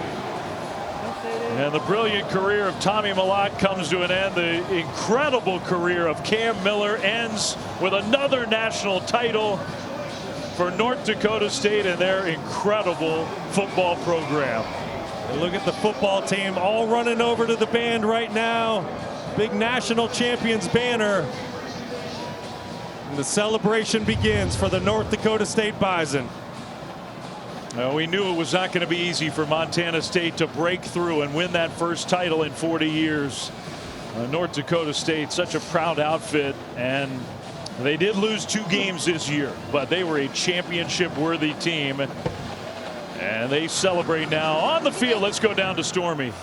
Coach, that was about as hard-fought a game as you can get. What did it take for your team to withstand Montana State's second-half surge? I think that the Missouri Valley Conference challenging us all year, and we've been tested and we've been in those moments. And it took a bunch of togetherness and toughness to close that game out. You were glowing talking about your quarterback, Cam Miller. You said he is gritty, he can find yards. How did he do that time in and time out for you today? Honestly, just rules and principles, progression and process oriented, and then some big time playmaking by some receivers. He was extremely accurate today. You know, he's played that kind of football all year in big moments, and we played 7 opponents that had winning records, and that's what he's done all year. As a program, this is what you guys live for. This is what it's all about. For you, first time as a head coach, what does it mean to do it this way with this group? Well, I think doing it with this group, pretty awesome. They all stayed. They could easily, in today's day and age, I said it last week, but we're running the football program with guys that just buy into each other. And when you do that, you know, you got a chance to reach your full potential. And so I'm so happy for our staff. I'm so happy for the city of Fargo and the region of the Red River Valley region. I want to go celebrate with my guys. Go do it. Thank you so much. Appreciate you. Thank you, Stormy. Coach Polasek. You can hear the emotion in his voice, the pride in this program. And I'm glad he shouted out because Cam Miller was awesome, but it was a total team effort for the 10th FCS championship for North Dakota State. Yeah, that's right. And it really took all 3 phases for the Bison tonight. And we talked about Cam Miller a lot, and rightfully so. But think about Bryce Lance stepping up in the game's biggest moments. Think about this North Dakota State defense. And even when Montana State charged back in the second half, the Bison just would not be denied. Yeah, nothing to be ashamed of for the Bobcats. It's tough to take down the Bison. Another national title for this incredible program. Remember, you can catch the trophy presentation over on the app. Those Bison are going to be very happy up on that podium. Final score, 35-32. What a championship game for Brock Osweiler. For Stormy Bonatoni, for our whole crew, I'm Dave Fleming from Frisco, Texas. Bison champions again. Let's get you over to Sports Center.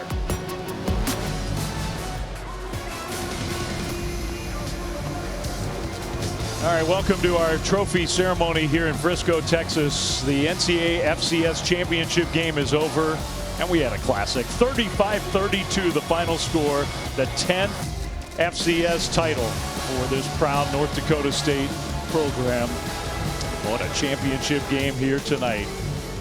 Dave Fleming, Brock Osweiler back with you here, and thanks for sticking with us for the trophy ceremony. We'll get that underway in a moment. It's everything we hope for in this game, wasn't it? Everything and then some. I mean, what a game. What else could you ask for? Number 1, number 2, coming down to an onside kick. I mean, it was just a phenomenal game, but you have to give so much credit to North Dakota State and really how they started the football game. From the very first play of the game, they controlled the line of scrimmage. Cam Miller was in sync from the quarterback position all night, and they got that 21-3 lead at halftime, and that was the buffer they needed because Montana State, they came roaring back in the third quarter, and you got to give a lot of credit for them for not quitting, hanging in there, and fighting for the entire football game. But North Dakota State and their experience behind Cam Miller, they just wouldn't be denied. Yeah, and the sequence at the end of the first half loomed large on this game because the Bobcats roared back, you're right, in the third quarter. And look, we don't root. We're glad to get a great game, but you almost were watching this game play out and thinking you hated for one side to lose because both teams were championship worthy. Well, that's so right. And the storylines around the team, Brent Vigen playing for North Dakota State, coaching there, 3 national titles as an assistant. Then you talk about the career of Tommy Mellott, the quarterback for Montana State, and what he means to that Bobcats football program and everything he's accomplished. But then you have Cam Miller and the Bison on the other side. So you hate to see anyone lose this football game. They both these teams fought so hard. They left it all out there on the field. But tonight, the dynasty continues for North Dakota State. And look, those comments we're going to hear from Tim Polasek again here in a moment. But at the end of our game broadcast, Stormy caught up with the winning coach. And right away, he went to what he told us, which is we got battle tested all year long. We were ready for the highest level of competition. And I think it's not an arrogance. I don't want to use a word that has a negative connotation, but there is a confidence that when you go through that Missouri Valley Conference and all the good teams that are there, you're ready for the final stage. No doubt about it. And Coach Polasek's right. I mean, think about it. You play South Dakota State twice this year. You play South Dakota. You go on the road week 1 of the college football season and play in an extremely hostile environment in Boulder, Colorado, and you take a great Colorado team that has the Heisman Trophy on their Heisman Trophy winner on their team, and you take them to the wire. So they were certainly battle tested and ready for tonight. There's the head coach, finally made his way to the trophy. Stormy's somewhere down there in the middle of all that. We're getting ready to start the ceremony. You can sort of hear what's going on down there. Stormy's getting into position. All right, she may not even be able to hear us, but we'll try to go down to Stormy. You can get it started, Stormy. All right, everybody, welcome fans to the 2024 Division I FCS Football Championship Trophy presentation. I first want to thank and congratulate both North Dakota State and Montana State on a pair of unbelievable seasons to get to this point. But I think we should give a little extra round of applause to your champions, the North Dakota State Bison. We got some hardware we have to hand out over here. Joining me on stage is Vice Chair of the NCAA Division I Football Championship Committee, Mark Wharton, with our Most Outstanding Player trophy, first and foremost, that goes to, you guessed it, Cam Miller.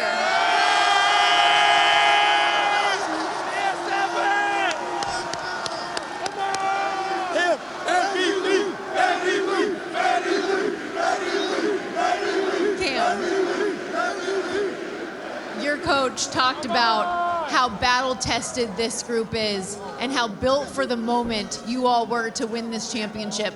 How gratifying is it to see all of that come to fruition on this stage? We've just spent so much time in the offseason during the season. You know, we battled adversity, and this team just continues to fight. And, you know, they show up every day with their hard hat. And, man, this is Bison pride right here. And God is so good. Thank you, guys. You won a championship here your freshman year. To bookend your career in this way and finish your final game with a national title, what does this mean to you? It means a lot. I want to leave this place better than when I found it, and I found it with the national championship, and we're going to leave it with the national championship. Let's give it up for Cam Miller. I know you are a team guy, though, and this is what you all have been waiting for, correct? All right, Mark, here you go. Coach, players, North Dakota State University, Bison, you're the national champions.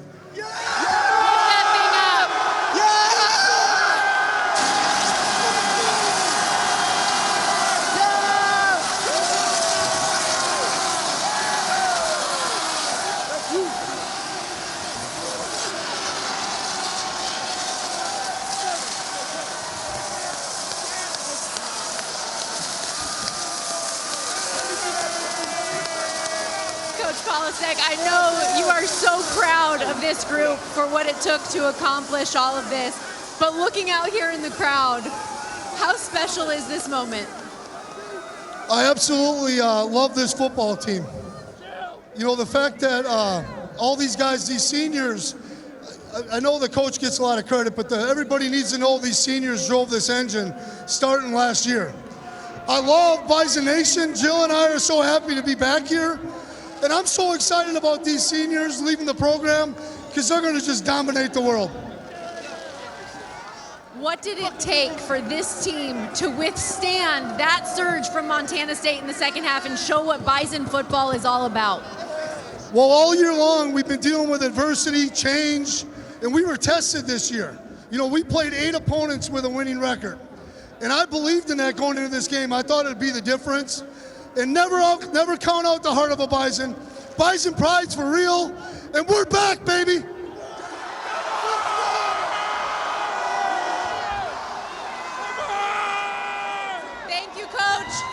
Thank you all so much for joining us for what was an unbelievable game. Let's give it up one more time for your 2024 National Champions, the North Dakota State Bison. Let's go. Everybody all around now just turns into pure celebration. What a cool thing. Fireworks going, confetti flying. This is what it's all about. This is why you put in all the work and all the hard hours. And you just have to tip your cap to both these teams. Montana State, what an effort there in the second half to make it close, but these Bison, wow, they brought it tonight and they put on a performance. You saw a couple of them trying to count the championships. It takes a lot of fingers. 1, 2, 3, 4, 5, 6, 7, 8, 9, 10 of them now with another FCS title and one of the great championship games in a long while. 35-32 the final. The championship celebration is on in Fargo as the Bison get it done.